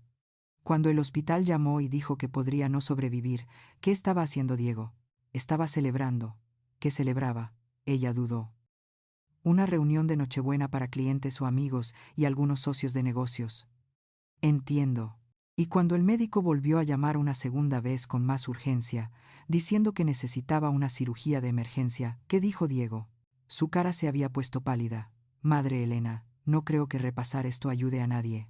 ¿Qué dijo, Blanca? Estaba molesto. No sabía qué hacer. Eso no es lo que muestran los registros del hospital. Los registros muestran que dijo, y cito, si se muere, avísame. No pienso lidiar con papeleo esta noche. Observé su cara con atención. ¿Sabía que dijo eso? Ella apartó la mirada. Estaba en la otra habitación, pero ahora lo sabes. Y sigues poniéndole excusas. Estaba bebiendo. Había tomado varias copas de vino. No estaba pensando con claridad. Eso lo empeora, Blanca. Eso lo empeora mucho más. Ella se hundió en la silla. Y por un momento, casi sentí lástima por ella. Casi. Mira, dijo en voz baja. Sé que Diego no es perfecto. Sé que puede ser frío, distante. No maneja bien las situaciones emocionales. Esto no fue una situación emocional. Esto fue vida o muerte, y usted está bien ahora. Así que, todo salió bien. La informalidad de esa declaración me dejó sin aliento. Todo salió bien, repetí. Blanca, casi muero, y a tu marido no le importó firmar un papel. Cometió un error. La gente comete errores. Algunos errores son imperdonables. Se levantó bruscamente. ¿Y qué? ¿Vas a echarlo de tu vida por una mala decisión? No fue una mala decisión. Fue la última mala decisión en un largo patrón de malas decisiones. Me senté con cuidado en el borde de la cama. ¿Cuánto tiempo hace que no me visita? ¿6 meses? ¿1 año? Ha estado muy ocupado. ¿Cuánto tiempo hace que no me llama solo para hablar? No porque necesitara algo, o porque fuera un día festivo, sino solo para ver cómo estaba. Ella no respondió. ¿Cuántas veces le he invitado a cenar y ha cancelado a última hora? ¿Cuántos cumpleaños se ha perdido? ¿Cuántas veces he pedido ver a mis nietos y me han dicho que no era buen momento? Estás siendo injusta.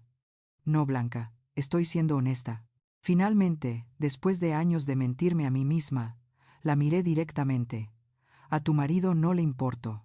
Quizás nunca le importé, y he terminado de fingir lo contrario. No lo dices en serio. Absolutamente lo digo en serio. La fuerza de mi voz me sorprendió incluso a mí. He pasado 20 años persiguiendo una relación con alguien que no la quiere, poniendo excusas, aceptando migajas, diciéndome a mí misma que mejoraría, pero no mejorará porque Diego no quiere que mejore. Es tu hijo y yo soy su madre. Pero eso no parece haberle importado mucho a él, ¿verdad? Los ojos de Blanca se llenaron de lágrimas, pero no pude saber si eran genuinas o estratégicas. ¿Qué quieres de nosotros? Nada. Ese es el punto. Ya no quiero nada de vosotros. Entonces simplemente te rindes. No. Lo estoy dejando ir. Hay una diferencia. Tomé aire, sintiendo el tirón en mis costillas. Tengo un amigo que lo dejó todo para estar aquí, que firmó papeles para salvarme la vida, que me visita todos los días, que me acoge en su casa para que me recupere. Y ese amigo no es mi hijo. Ese amigo es alguien que conocí tal vez hace 3 años, hace 15 años. Alguien a quien le di algunas comidas y le mostré algo de amabilidad básica. Y él se acordó, él apareció. Queríamos aparecer, pero no lo hicisteis. Cuando más importaba, no lo hicisteis. La habitación quedó en silencio, excepto por el pitido constante de los monitores. Todavía no los habían desconectado. Blanca recogió su bolso. Debería irme. Sí, deberías. Caminó hacia la puerta, luego se dio la vuelta. Para que conste, lo siento por todo.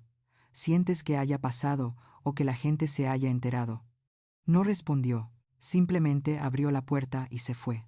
Me senté allí por un largo momento, sintiendo el peso de esa conversación posarse sobre mí. Una parte de mí quería llorar, una parte de mí quería gritar, pero sobre todo me sentía cansada. La puerta volvió a abrirse. Me tensé, pensando que Blanca había vuelto, pero era Javier llevando una pequeña bolsa de lona. Te he traído algo de ropa de tu apartamento, dijo. Cosas cómodas para el viaje a casa. Espero haber acertado. Se detuvo al ver mi cara. ¿Qué pasó? Blanca estuvo aquí. Su expresión se ensombreció. ¿Qué quería ella? Salvar las apariencias, poner excusas, convencerme de que estoy siendo irrazonable por esperar una decencia humana básica de mi propio hijo. Javier dejó la bolsa y se sentó a mi lado. ¿Y quiero digist? La verdad, que he terminado. ¿Cómo se siente? Lo pensé. Realmente lo pensé. Triste, pero también. ¿Bien? ¿Tiene sentido? Perfecto sentido. Ella hizo que pareciera que yo estaba siendo mezquina, como si estuviera tirando por la borda una relación por nada. No es nada, y no lo estás tirando por la borda. Él ya lo hizo.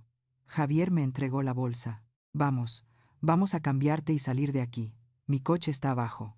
Tomé la bolsa y entré en el pequeño baño para cambiarme. Había elegido bien, pantalones suaves con cintura elástica, un suéter holgado que no tiraría de mis puntos, incluso pantuflas en lugar de zapatos.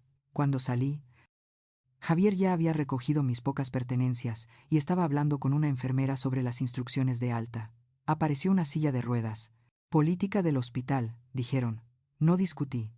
Mientras Javier me empujaba por el pasillo hacia el ascensor, pasamos por otras habitaciones de pacientes. Pude ver familias reunidas alrededor de las camas, niños visitando a los abuelos, cónyuges tomados de la mano, escenas normales de gente normal, mostrando un cuidado normal los unos por los otros. Y pensé en cómo me había convencido a mí misma, durante tanto tiempo, de que la versión de cuidado de Diego también era normal, que su distancia era solo su personalidad, que yo estaba pidiendo demasiado al querer que él estuviera realmente presente en mi vida, pero no era normal.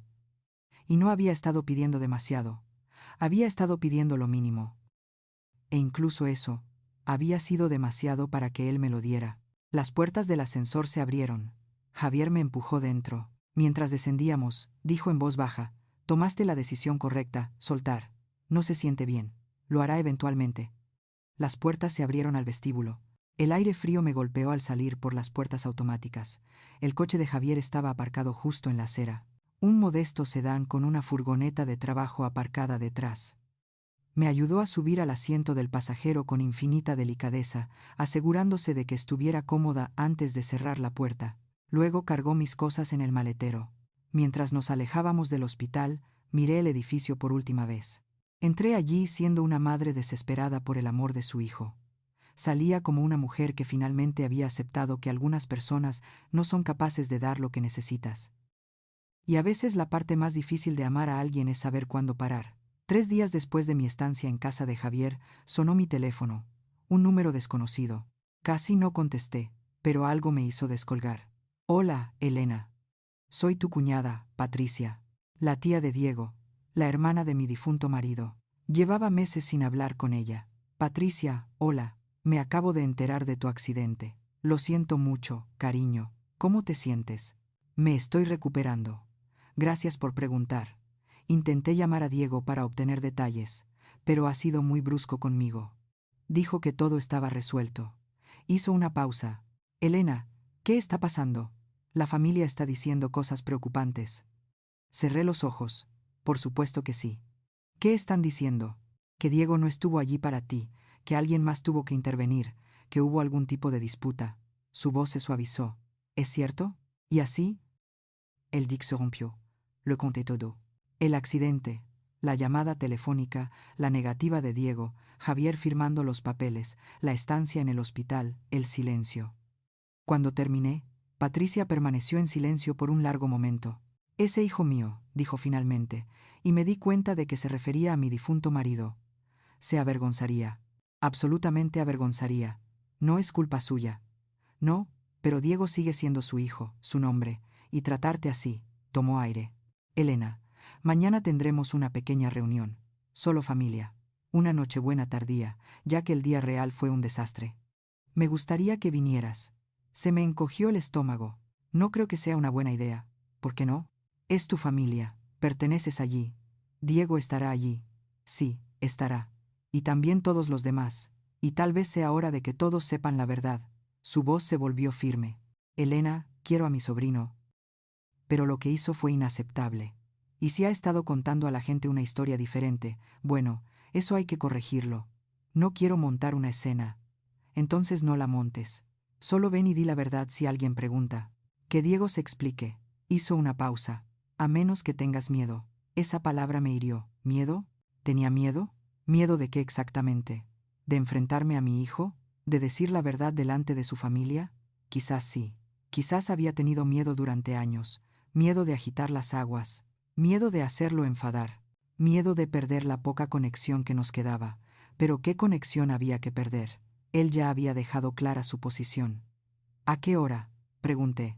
A las 2. Mi casa, y Elena, trae a tu amigo, el que te ayudó. Me gustaría conocerlo. Después de colgar, Javier apareció en la puerta de la habitación de invitados. Me había estado dando espacio, revisándome periódicamente, pero sobre todo dejándome descansar. ¿Todo bien? Preguntó. Era la tía de Diego. Mañana tiene una reunión familiar. Quiere que vaya. ¿Quieres ir? No sé. Una parte de mí piensa que debería dejarlo pasar, superarlo, pero otra parte, me interrumpí. Otra parte, quiere que sepan lo que realmente pasó. ¿Es eso mezquino? No, es honesto. Él se sentó en la silla cerca de la ventana. Ha pasado años protegiendo la imagen de Diego, poniéndole excusas. Quizás sea hora de parar. Quiere que vengas tú también. Él levantó las cejas. ¿Yo? ¿Por qué? Quiere conocer a la persona que realmente apareció. Una sonrisa tiró de su boca. Cuento con ello si tú cuentas. Pero, señora Elena, necesito que piense en lo que quiere de esto. ¿Va por un cierre? ¿Por una confrontación? ¿Por una vindicación? Lo pensé. Creo que voy para dejar de preguntarme. Dejar de esperar. Dejar de esperar que de repente se convierta en la persona que desearía que fuera. Entonces hagámoslo. Al día siguiente, Javier nos llevó a casa de Patricia. Era una modesta casa de una planta en un barrio tranquilo, el tipo de lugar donde las familias se reunían y los niños jugaban en el jardín. Los coches llenaban la calle, más gente de la que esperaba. Mis manos temblaban mientras subíamos por la entrada. No tienes que hacer esto, me recordó Javier. Sí, sí tengo. Patricia abrió la puerta, abrazándome con cuidado para no tocar mis costillas. Tenía 70 y tantos años, el pelo plateado y ojos agudos que no se perdían nada. Elena. Ay, cariño, mírate. Se echó hacia atrás, estudiándome la cara. Pareces cansada. Lo estoy. Se volvió hacia Javier y le tendió la mano. Y usted debe ser el ángel de la guarda, Patricia Morales, Javier Carbonell. Señora. Un placer conocerla. El placer es mío. Cualquier hombre que dé la cara como usted lo hizo, es bienvenido en mi casa en cualquier momento. Nos hizo pasar. Todos están en la sala de estar. Aviso justo, Diego está aquí con Blanca. La sala de estar estaba llena. Reconocí a la mayoría. Primos, tías, tíos. La abuela de Diego, la madre de mi difunto marido, sentada en el lugar de honor cerca de la chimenea. Y allí en el sofá, con una evidente incomodidad, estaban Diego y Blanca. La habitación quedó en silencio cuando entré. El rostro de Diego palideció. La expresión de Blanca era indescifrable. Elena, llamó la abuela de Diego, Dolores. Ven aquí, cariño. Déjame verte. Me acerqué a ella, con Javier justo detrás. Dolores tomó mis manos entre las suyas. Su agarre aún fuerte, a pesar de sus 90 años. Me enteré de tu accidente. ¿Cómo te estás recuperando? Lentamente, pero con seguridad. ¿Y quién es este joven apuesto? Este es Javier. Es un amigo. Sus ojos se afilaron. El amigo que firmó los papeles de tu cirugía. La palabra corría rápido en esta familia. Sí, señora.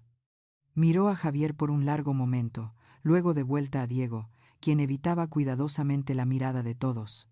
Interesante. Muy interesante. Patricia nos trajo platos de comida, insistió en que nos sentáramos. Alguien hizo sitio en el sofá de 2 plazas. Javier se posicionó entre yo y el resto de la habitación. Una postura protectora sutil pero clara. La conversación se reanudó, pero fue forzada, incómoda.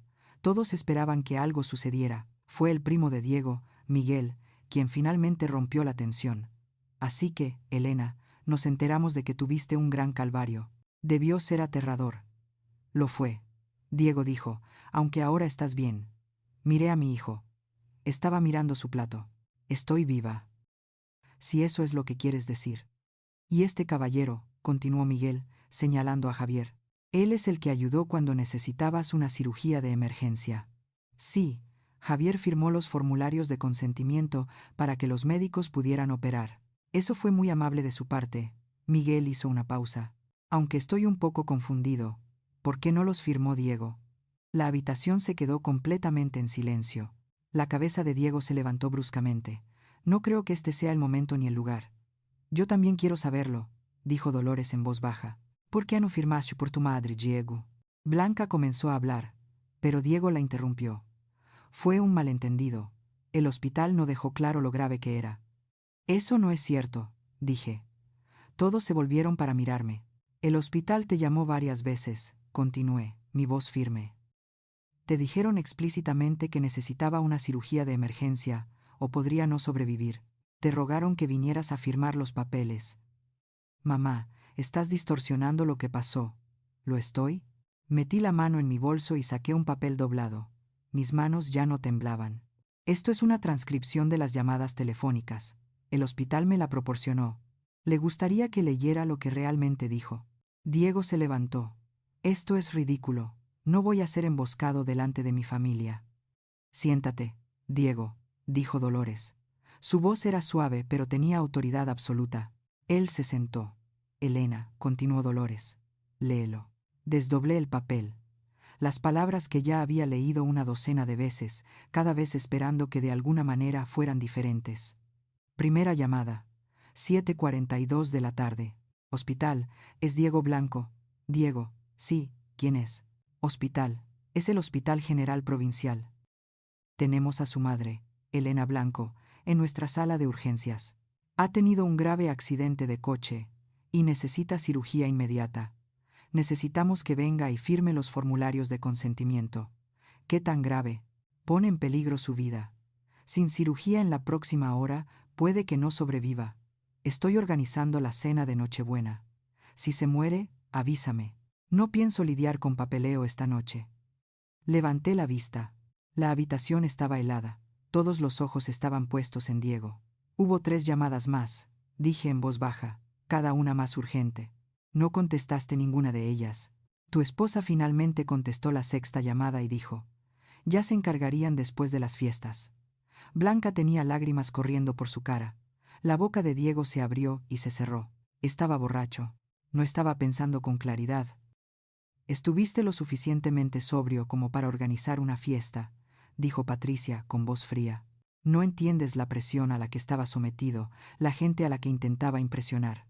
¿Más importante que la vida de tu madre? Preguntó Dolores. Eso no es lo que quise decir. Entonces, ¿qué quisiste decir? Pregunté. Explícamelo, Diego. Explícale a todos los presentes por qué impresionar a tus amigos fue más importante que firmar un papel que salvaría mi vida. Me estás haciendo quedar como un monstruo. No te estoy haciendo quedar como nada. Simplemente estoy contando a la gente lo que pasó. Miguel intervino. Diego, hombre, esto es malo. Esto es realmente malo. No sabes lo que es, dijo Diego, con la voz subiendo de tono. Tenerla siempre necesitando algo, siempre llamando, siempre queriendo que la visitara, siempre haciéndome sentir culpable por tener mi propia vida. Las palabras golpearon como puñetazos. ¿Cuándo te he hecho sentir culpable? Pregunté. Cada vez que llamas, cada vez que me invitas a ir, cada vez que preguntas por los niños, es una presión constante. Te llamo una vez a la semana si contestas. Sigue siendo demasiado. La voz de Dolores atravesó la habitación como una cuchilla. Diego Miguel Blanco, tu padre se avergonzaría de ti. No metas a papá en esto. Tu padre pasó toda su vida enseñándote sobre la responsabilidad, sobre la familia, sobre presentarse por las personas que te quieren.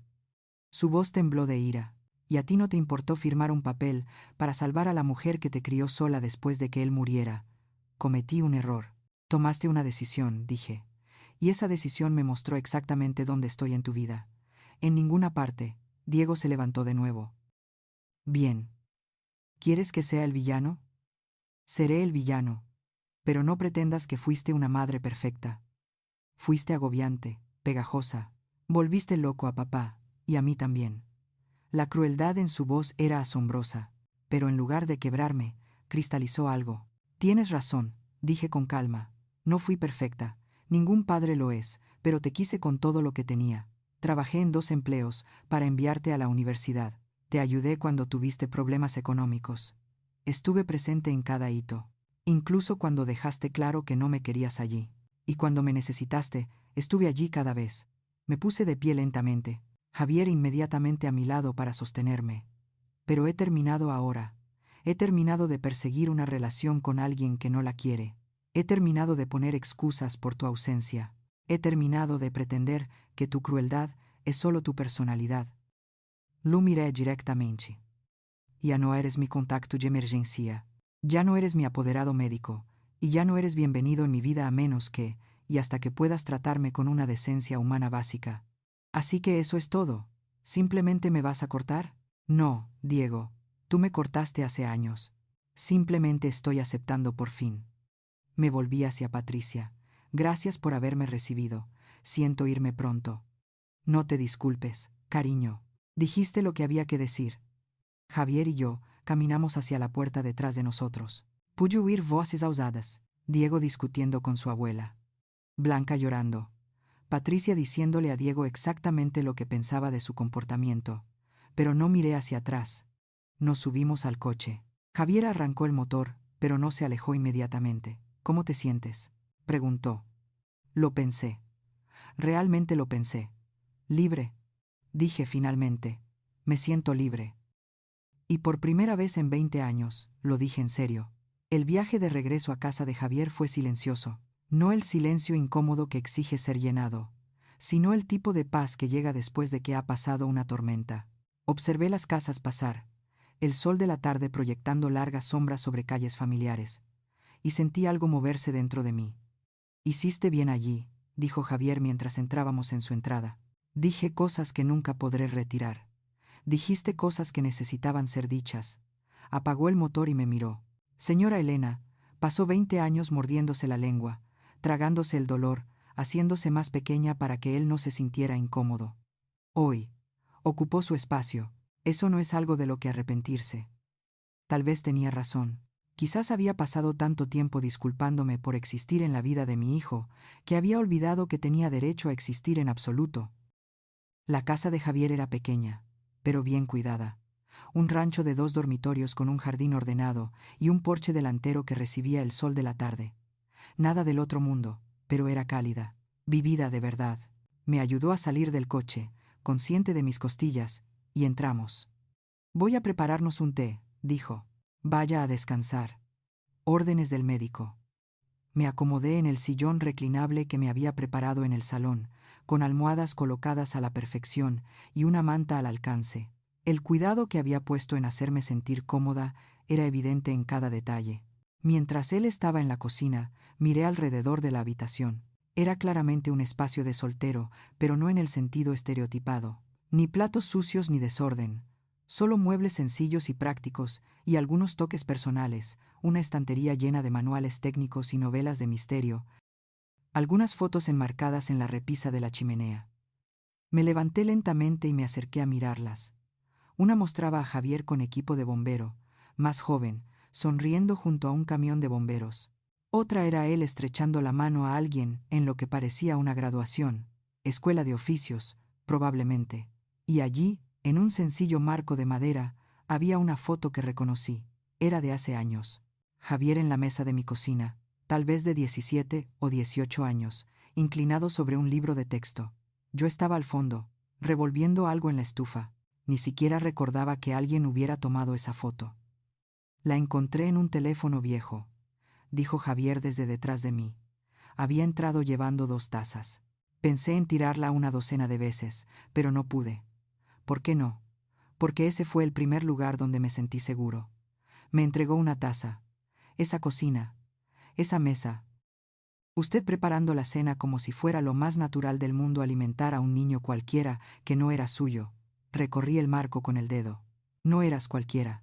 Al principio sí. No me conocías de nada. No, pero reconocí el hambre cuando la vi. Y la soledad. Conocía muy bien esas cosas. Nos sentamos en nuestros asientos, la luz de la tarde entrando por las ventanas. ¿Puedo preguntarle algo?, dijo Javier después de un momento. Por supuesto. ¿Por qué me ayudó? ¿De verdad? Tenía sus propias luchas, su propia vida. ¿Por qué asumir los problemas de otra persona? Pensé en ese momento de mi vida. Mi marido llevaba 5 años fallecido. Diego estaba en la universidad llamando cada vez menos. Yo trabajaba en 2 empleos para pagar las facturas médicas del tratamiento de cáncer de mi marido. Estaba cansada, sola, apenas saliendo a flote.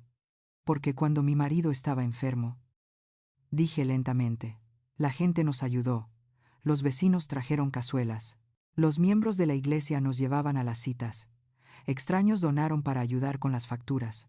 No pude devolverles nada a ninguno de ellos, pero pensé que quizás podría pagar la deuda con otra persona. Así que fui una buena obra. No, fuiste una persona que necesitaba ayuda. Eso es diferente. Bebí mi té, y sinceramente, tú también me ayudaste. Me diste una razón para cocinar comidas de verdad en lugar de cenar cereales. Me diste a alguien con quien hablar. Hiciste que la casa se sintiera menos vacía. Nunca supe eso.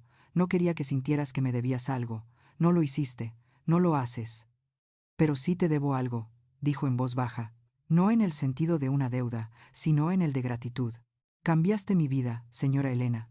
Me hiciste creer que valía algo. Siempre valiste algo, no para nadie más.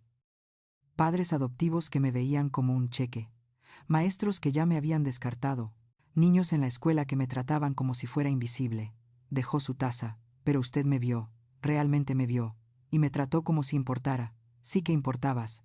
Ahora lo sé, porque tú me enseñaste. Se inclinó hacia adelante. Eso es lo que quiero devolverle ahora. Esa sensación de que usted importa, de que alguien la ve. Las lágrimas llegaron sin previo aviso, calientes y rápidas. Intenté apartarlas, pero seguían llegando. Javier se arrodilló junto a mi silla, tomándome la mano. Tranquila, está bien. Déjalo salir. Nunca esperé. Logré decir entre sollozos que la persona que aparecería por mí fueras tú. No mi propio hijo, sino un chico que conocí hace unos años, hace 15 años. Quizás ese sea el punto. Quizás la verdadera familia no siempre es aquella en la que naces. En los días siguientes nos acostumbramos a una rutina. Javier trabajaba por las mañanas haciendo presupuestos y programando trabajos desde su oficina en casa. Yo descansaba, leía, observaba los pájaros en el comedero que había colgado fuera de la ventana específicamente para que tuviera algo agradable que mirar. Por las tardes, preparaba el almuerzo y hablábamos de todo y de nada. Me contó sobre su negocio, los desafíos de ser autónomo, la satisfacción de resolver problemas eléctricos que habían desconcertado a otras personas. Yo le conté sobre mi trabajo voluntario en la biblioteca, el club de lectura del que había formado parte antes del accidente, mi pequeña vida que se había sentido aún más pequeña desde que Diego se había distanciado. ¿Por qué dejaste el voluntariado?, preguntó un día. Diego dijo que era demasiado para alguien de mi edad, que debía bajar el ritmo, tomármelo con calma. ¿Y le escuchaste? Es mi hijo. Pensé que estaba preocupado por mí. O tal vez simplemente no quería que tuvieras una vida que no girara en torno a esperar sus llamadas. La observación me dolió porque era cierta. Una tarde, Javier trajo comida para llevar de un restaurante tailandés. Mientras comíamos pad thai en su pequeña mesa de comedor, dijo, he estado pensando en algo. ¿En qué? En esa transcripción que leíste. La del hospital. ¿Qué pasa con ella? ¿Hiciste copias? Asentí. El hospital me dio varias. ¿Por qué? Porque creo que deberías guardarlas en un lugar seguro. No porque las vayas a necesitar, sino porque si Diego intenta reescribir la historia, intenta contarle a la gente una versión diferente de lo que pasó, tendrás pruebas. No quiero usarlo como arma. No es un arma, es protección. Hay una diferencia. Él enredó los fideos en su tenedor. La gente como su hijo son buenos para hacerse pasar por víctimas, para retorcer las cosas para que ellos queden mejor de lo que son. Necesita protegerse de eso. Tenía razón, por supuesto. Ya podía imaginar a Diego retorciendo la historia, diciendo que yo era dramática, que exageraba, que lo estaba castigando por un error. Las mantendré a salvo, prometí. Bien. Y señora Elena, hay algo más de lo que tenemos que hablar. Se me encogió el estómago. ¿Qué? Su apartamento. Usted va a tener que volver eventualmente. Y cuando lo haga, creo que debería hacer algunos cambios. ¿Qué tipo de cambios? Legales, financieros. Asegúrese de que su testamento refleje lo que realmente quiere. Asegúrese de que sus cuentas estén bien configuradas. Asegúrese de que si le sucede algo, se cumplan sus deseos. Hizo una pausa. Ahora mismo. ¿Está Diego en la lista de beneficiarios de algo? Lo pensé. Mi seguro de vida, mi cuenta de jubilación, creo que es el albacea de mi testamento. ¿Y eso es lo que todavía quiere? La pregunta quedó en el aire. Hace un año, incluso hace un mes, habría dicho que sí automáticamente. Por supuesto, Diego debería heredar. Es mi hijo. Así funciona. Pero ahora no sé, admití. Es justo. No tiene que decidir ahora mismo, pero debería pensarlo. Realmente pensarlo. Me miró a los ojos. ¿Quién quiere que tome decisiones por usted si usted no puede tomarlas por sí misma? ¿En quién confía con sus últimos deseos? ¿Quién realmente merece las cosas por las que ha trabajado duro? Eran preguntas difíciles, el tipo de preguntas que había evitado durante años porque enfrentarlas significaba enfrentar verdades incómodas. Siempre asumí que la familia significaba sangre, dije en voz baja. ¿Qué? Ser madre significaba que mi hijo era lo primero, pasara lo que pasara. Pero ¿qué pasa si él no actúa como familia? ¿Qué pasa si él no la trata como su madre? Entonces, ¿qué se supone que debo hacer? Elegir a la familia que te elige, lo dijo simplemente, como si fuera obvio. Señora Elena, no estoy tratando de ponerla en contra de su hijo. Si él se despierta mañana y se da cuenta de lo que ha perdido y trata de arreglarlo, eso es entre ustedes dos. Pero mientras tanto, usted merece estar rodeada de personas que realmente se preocupan, que realmente aparecen.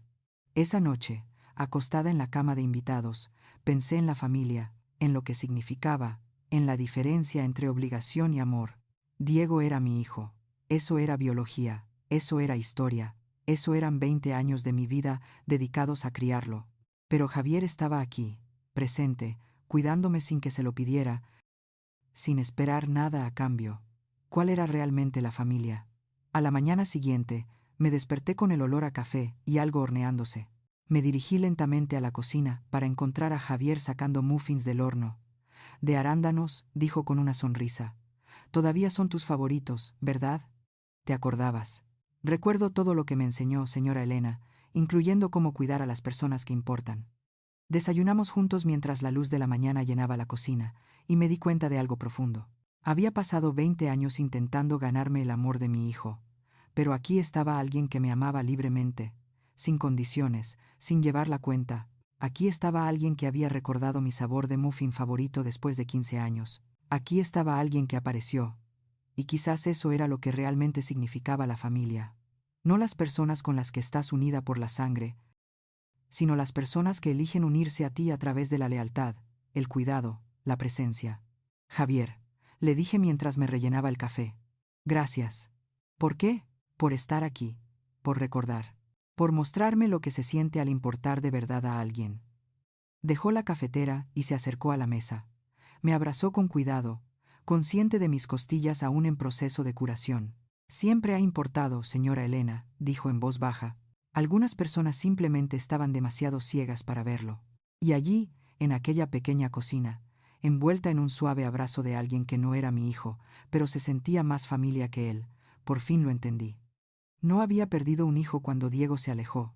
Había ganado algo mejor. Había ganado a alguien que sabía lo que significaba aparecer, y eso valía más que todos los lazos de sangre del mundo. 2 semanas antes de Navidad. Por fin me sentí lo suficientemente fuerte como para volver a mi apartamento. Javier me llevó, insistiendo en subir todo por las escaleras. A pesar de mis protestas de que podía arreglármelas, el apartamento se sentía diferente, más pequeño, de alguna manera, más silencioso, como si perteneciera a una versión diferente de mí. ¿Estás bien?, preguntó Javier, dejando mi bolso en la sala de estar. Es extraño volver. ¿Quieres que me quede un rato? ¿Que te ayude a instalarte? Creo que necesito hacer esta parte sola, pero gracias. Me abrazó con cuidado, como siempre lo hacía ahora, consciente de mis costillas que por fin empezaban a curarse. Llámame si necesitas algo. Y me refiero a cualquier cosa, incluso si es solo para hablar. Después de que se fue, caminé por las habitaciones lentamente, haciendo inventario, no solo de mis pertenencias, sino de mi vida. Aquí había vivido los últimos 8 años. Aquí había esperado llamadas telefónicas que rara vez llegaban. Aquí había puesto excusas y tragado dolor, y me había convencido de que la distancia era normal. En el armario del dormitorio, encontré las cajas que había estado evitando, fotos antiguas, cartas, tarjetas de cumpleaños que Diego había enviado a lo largo de los años. Cada una más genérica que la anterior. Me senté en el suelo y las revisé. Las miré de verdad por primera vez. El cambio había sido gradual. Cuando era joven, las tarjetas eran personales. Dibujos hechos a mano, mensajes que decían, te quiero, mamá. Pero a medida que crecía, se convirtieron en tarjetas compradas en la tienda con su firma y nada más. Luego llegaban tarde. Luego dejaron de llegar por completo. Me decía a mí misma que simplemente estaba ocupado creciendo, construyendo su propia vida. Pero la verdad era más simple y más dura. Había dejado de importarle. Mi teléfono sonó. Un número desconocido de nuevo. Casi no contesté, pero algo me hizo descolgar. Elena, soy Dolores, la abuela de Diego. No había hablado con ella desde la confrontación en casa de Patricia. Dolores, hola. Quería saber cómo estás, cariño. ¿Cómo te estás curando? Cada día mejor. Gracias por preguntar. Bien, eso es bueno. Hizo una pausa. También quería que supieras que tuve una larga conversación con Diego después de que te fuiste. Varias conversaciones, de hecho. Mi corazón empezó a latir más rápido. Oh, él está luchando, Elena. Con lo que pasó, con lo que dijo, con las consecuencias de sus decisiones. Está llamando para disculparse. No. Y de eso quería hablarte. Su voz era suave pero firme. Mi nieto es orgulloso. Demasiado orgulloso. Se ha convencido de que exageraste, de que la familia se volvió en su contra injustamente. Se ha construido una historia en la que él es la víctima. Las palabras se posaron sobre mí como una manta fría. Entiendo. No digo esto para herirte. Lo digo para que sepas cómo están las cosas. Para que no te quedes esperando algo que no va a llegar. Te lo agradezco. Te mereces algo mejor de lo que él te ha dado. Siempre lo has merecido. Suspiró. Me avergüenza no haberme dado cuenta antes. No haberle recriminado su comportamiento hace años, pero ahora lo veo. Y quiero que sepas que, hagas lo que hagas, cuentas con mi apoyo. Después de colgar, me quedé con esa información. Diego no se iba a disculpar, no iba a cambiar, no iba a despertar de repente y darse cuenta de lo que había perdido. Y extrañamente, ese conocimiento no me dolió tanto como pensé que lo haría porque ya había empezado a soltar. Pasé la tarde revisando papeleo, extractos bancarios, pólizas de seguro, el testamento que redacté hace 10 años y que dejaba todo a Diego. Pensé en lo que Javier había dicho, en asegurarme de que mis deseos se reflejaran realmente en mis documentos legales, en elegir a la familia que me elegía. A la mañana siguiente, llamé a una abogada. Se llamaba Pilar Sanz y se especializaba en planificación patrimonial. Su oficina era cálida y profesional, y me escuchó sin juzgar mientras le explicaba mi situación. Así que quiere cambiar a sus beneficiarios, dijo, tomando notas. Sí, y a mi albacea y mis directivas médicas, todo. ¿Y está segura de esto?, pregunté. Porque las situaciones familiares pueden ser complicadas y a veces la gente toma decisiones por rabia de las que luego se arrepiente. Estoy segura de que esto no es rabia. Esto es claridad. Durante la siguiente hora, revisamos todo. Mi póliza de seguro de vida, que dividí entre Javier y varias organizaciones benéficas que me importaban. Mis cuentas de jubilación, que redirigí a Javier como beneficiario principal. Mi testamento, que reescribí por completo. ¿Y los objetos personales?, preguntó Pilar. Fotos, joyas, cosas con valor sentimental. Pensé en eso. Hay un reloj que perteneció a mi difunto marido, su anillo de bodas, algunas fotos de cuando Diego era pequeño. Me gustaría que se los quedara Diego con una carta. ¿Qué tipo de carta? Una que explique mis decisiones. No para herirlo, sino para ayudarlo a entender. Si alguna vez está dispuesto a entender. Pilar asintió. Creo que es sabio. Darle algo personal demuestra que no actúas por despecho. Actúas por autopreservación. Exactamente. El papeleo tardó varios días en finalizarse. Cada firma se sentía como recuperar un pedazo de mí misma. Cada decisión se sentía como elegir mi propio valor por encima de la indiferencia de otra persona. Cuando terminé, tenía copias de todo en una carpeta. Prueba de que había tomado el control de mi propia vida, de que había dejado de esperar a que alguien más validara mi existencia. Se acercaba la Navidad. En años pasados, habría estado ansiosa por ello, preguntándome si Diego me invitaría, esperando unas horas con mis nietos, preparándome para la decepción. Este año fue diferente. Javier llamó el 20 de diciembre. ¿Qué haces en Navidad? Nada especial. ¿Por qué? Ven a pasarla conmigo. Tendré a algunas personas. Nada elegante. Solo cena y algo de música. Gente que me importa. No quiero molestar. Señora Elena, ¿cuándo dejará de decir eso? No es una molestia. Está invitada. Hay una diferencia. La mañana de Navidad me desperté en mi propia cama y no sentí el habitual pavor. No pasé la mañana revisando mi teléfono en busca de mensajes que no llegarían. En su lugar, me vestí.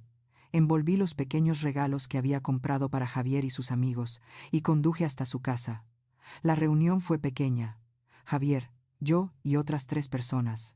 2 eran colegas de su negocio de electricidad, un matrimonio llamado Daniel y Carolina. El tercero era un señor mayor llamado Francisco, que vivía al lado y se había convertido en el mentor no oficial de Javier. Cenamos una comida a la que todos habían contribuido. Daniel trajo jamón, Carolina hizo unas batatas increíbles, Francisco puso la empanada, Javier asó verduras y preparó el mejor pan de maíz que jamás había probado. Había hecho mi cazuela de judías verdes, la que Diego solía pedir. Y por primera vez en años, alguien la elogió de verdad. Hablamos y reímos y compartimos historias. Nadie preguntó por mi familia. Nadie me hizo sentir como si fuera el caso de caridad de alguien. Yo era simplemente Elena, simplemente una persona en una mesa llena de gente que me quería allí. Después de la cena, mientras recogíamos, sonó mi teléfono. Miré la pantalla. Diego. Todos en la cocina se quedaron en silencio. Podían ver mi cara. ¿Quieres privacidad?, preguntó Javier. Miré el teléfono, el nombre de mi hijo en la pantalla, la llamada que había estado esperando. Y lo dejé ir al buzón de voz. No, dije, estoy justo donde quiero estar. El alivio en el rostro de Javier fue inmediato. ¿Segura? Segura. Más tarde, después de que todos se hubieran ido a casa, excepto Javier y yo, escuché el mensaje de voz. Mamá, soy yo, Diego. Quería llamarte para desearte una feliz Navidad. Los niños preguntaron por ti. Pensé que quizás podríamos hablar en algún momento. Llámame. Ni una disculpa, ni un reconocimiento de lo sucedido. Solo un mensaje casual como si nada hubiera cambiado. Guardé el mensaje de voz pero no devolví la llamada. En su lugar, envié un mensaje de texto. Feliz Navidad, Diego. Me alegro de que los niños se acordaran de mí. Cuando estés listo para tener una conversación real sobre lo que pasó, estoy dispuesta a escuchar. Hasta entonces, necesito espacio. Cuídate. Su respuesta llegó 20 minutos después. ¿De verdad vas a hacer esto? Cortarme por un error. Me quedé mirando ese mensaje durante mucho tiempo. Luego escribí. Esto no es por un error. Esto es por 20 años de patrones. Cuando estés listo para ver eso, podemos hablar. Espero que algún día lo estés. No esperé una respuesta. Simplemente dejé el teléfono y me giré hacia Javier, que fingía organizar su cocina, pero claramente estaba escuchando. ¿Cómo te sientes?, preguntó. Lo pensé. Realmente lo pensé. Triste, pero también bien. ¿Tiene sentido? Perfecto sentido. Nos sentamos en su salón, las luces del árbol de Navidad parpadeando en la esquina. Fuera, la nieve había empezado a caer, suave y silenciosa. ¿Sabes qué es lo gracioso?, dije. Creía que mi venganza sería dramática. Cortarlo de mi testamento, confrontarlo delante de la familia, hacerle sentir el dolor que él me hizo sentir. Y la verdadera venganza es esta: vivir mi vida, ser feliz. Rodearme de gente que realmente se preocupa, ya no necesitarlo. Sonreí. Él quería que yo desapareciera, que dejara de ser una carga, que dejara de necesitarlo. Bueno, hice exactamente eso. Y ahora estoy bien, mejor que bien. Esa es la mejor venganza, dijo Javier. Vivir bien a pesar de alguien que intentó hacerte sentir pequeña. Todavía lo quiero, ¿sabes? Todavía es mi hijo. Eso no desaparece así como así. No, no desaparece. Pero amar no significa aceptar el maltrato. Puedes amar a alguien desde la distancia. Puedes desearle lo mejor mientras te proteges de su daño. Tenía razón, como de costumbre. Gracias, dije, por todo, por aparecer en ese hospital, por acogerme, por recordarme que merezco que me cuiden. Señora Elena, no necesita agradecerme. Esto es lo que hace la familia. Pero usted no es realmente familia. Sonrió. Sí, lo soy. Solo que no de la que comparte sangre. De las que comparten algo mejor. Lealtad, cuidado, presencia, elección. Y sentada allí en aquel cálido salón con la nieve cayendo fuera y un hombre que había recordado mis muffins favoritos haciéndome compañía, me di cuenta de algo profundo. Mi vida casi había terminado en aquella carretera. El accidente de coche podría haberme matado, o si no eso, la negativa de Diego a firmar esos papeles podría haberlo hecho. Pero había sobrevivido, y al sobrevivir, descubrí algo que me había faltado durante años. Mi valor no estaba ligado a ser la madre de alguien. No estaba ligado a ser necesaria, querida o validada por el hijo que había criado. Mi valor era inherente, inmutable, real. Y las personas que lo vieron, que lo valoraron, que aparecieron por él, esas eran las personas que merecían espacio en mi vida. Diego había tomado su decisión, había elegido su comodidad, su conveniencia, su orgullo por encima de su relación conmigo. Y ahora yo tomaba la mía. Elegía la paz, elegía las personas que aparecían, me elegía a mí misma. Esa fue mi venganza, no ruidosa, ni dramática, ni vengativa, solo silenciosa, poderosa, final. Había dejado de perseguir el amor de alguien que no podía darlo. Y había abierto mi vida al amor de alguien que ya lo tenía. Llegó la Nochevieja. Javier y yo vimos la cuenta atrás en la televisión. Comimos demasiado queso y galletas y brindamos con sidra espumosa a medianoche. Por los nuevos comienzos, dijo, levantando su copa. Por la familia encontrada, respondí. Por la gente que aparece. Por la gente que aparece. Chocamos las copas, y sentí algo que no había sentido en años. Esperanza. No la esperanza de que Diego cambiara. No la esperanza de que las cosas volvieran a ser como antes, sino la esperanza por el futuro que estaba construyendo. Por la vida que estaba eligiendo, por la persona en la que me estaba convirtiendo. Tenía 73 años. Casi había muerto. Había sido abandonada por mi propio hijo. Había perdido la familia que creía tener. Pero había ganado algo infinitamente más valioso. Me recuperé a mí misma, y gané una familia que realmente merecía el nombre. Así que, esto es lo que quiero que entiendan, quien quiera que esté escuchando esta historia. La familia no siempre es de sangre. El amor no siempre es incondicional. Y a veces lo más valiente que puedes hacer es alejarte de personas que te hacen sentir pequeña. Mi hijo se negó a mi cirugía de emergencia. Le dijo al hospital que le avisaran si moría. Él eligió una fiesta por encima de mi vida. Pero alguien más apareció. Alguien a quien ayudé hace años cuando no tenía nada. Alguien que recordó la amabilidad y la devolvió 1000 veces. Esa es la persona que se convirtió en mi familia. Esa es la persona que me mostró cómo es el amor verdadero. Y esa es la venganza que elegí. No herir a Diego, no castigarlo, no hacerle pagar, simplemente vivir mi vida, ser feliz, elegir a las personas que me eligieron a mí. Porque al final, la mejor venganza no es hacer sufrir a alguien. Es demostrarles que no te rompieron. Es demostrar que estás bien sin ellos. Es construir una vida tan llena de amor genuino que su ausencia ni siquiera deja un vacío. Eso fue lo que hice. Y si estás en una situación similar, lidiando con familiares que te tratan como si no importaras, que te dan por sentada, que solo aparecen cuando les conviene, quiero que sepas algo, te mereces algo mejor, te mereces gente que aparezca, te mereces ser elegida. Y, si la familia en la que naciste no puede darte eso, entonces encuentra la familia que sí puede. Porque al final del día, las personas que te aman lo demostrarán, y las personas que no lo hacen no valen tu tiempo. Así que, aquí está mi consejo. Deja de perseguir a personas que no te persiguen a ti. Deja de poner excusas por personas que no aparecen. Deja de aceptar migajas cuando mereces la comida entera. Elígete a ti misma. Elige la paz. Elige a las personas que te eligen a ti. Esa es la verdadera venganza. Esa es la verdadera victoria. Ese es el verdadero final feliz. Y lo estoy viviendo todos los días. Ahora, quiero escuchar de ti. ¿Alguna vez has estado en una situación en la que la familia te ha fallado? ¿En la que alguien que debería haber estado allí no lo estuvo? ¿Cómo lo manejaste? ¿Qué aprendiste? Deja tu historia en los comentarios. Dale a me gusta a este video si te ha resonado. Suscríbete para más historias sobre cómo defenderse y encontrar su valor. Comparte esto con alguien que necesite escucharlo porque estas historias importan, estas verdades importan, y tú importas. Gracias por escuchar la mía.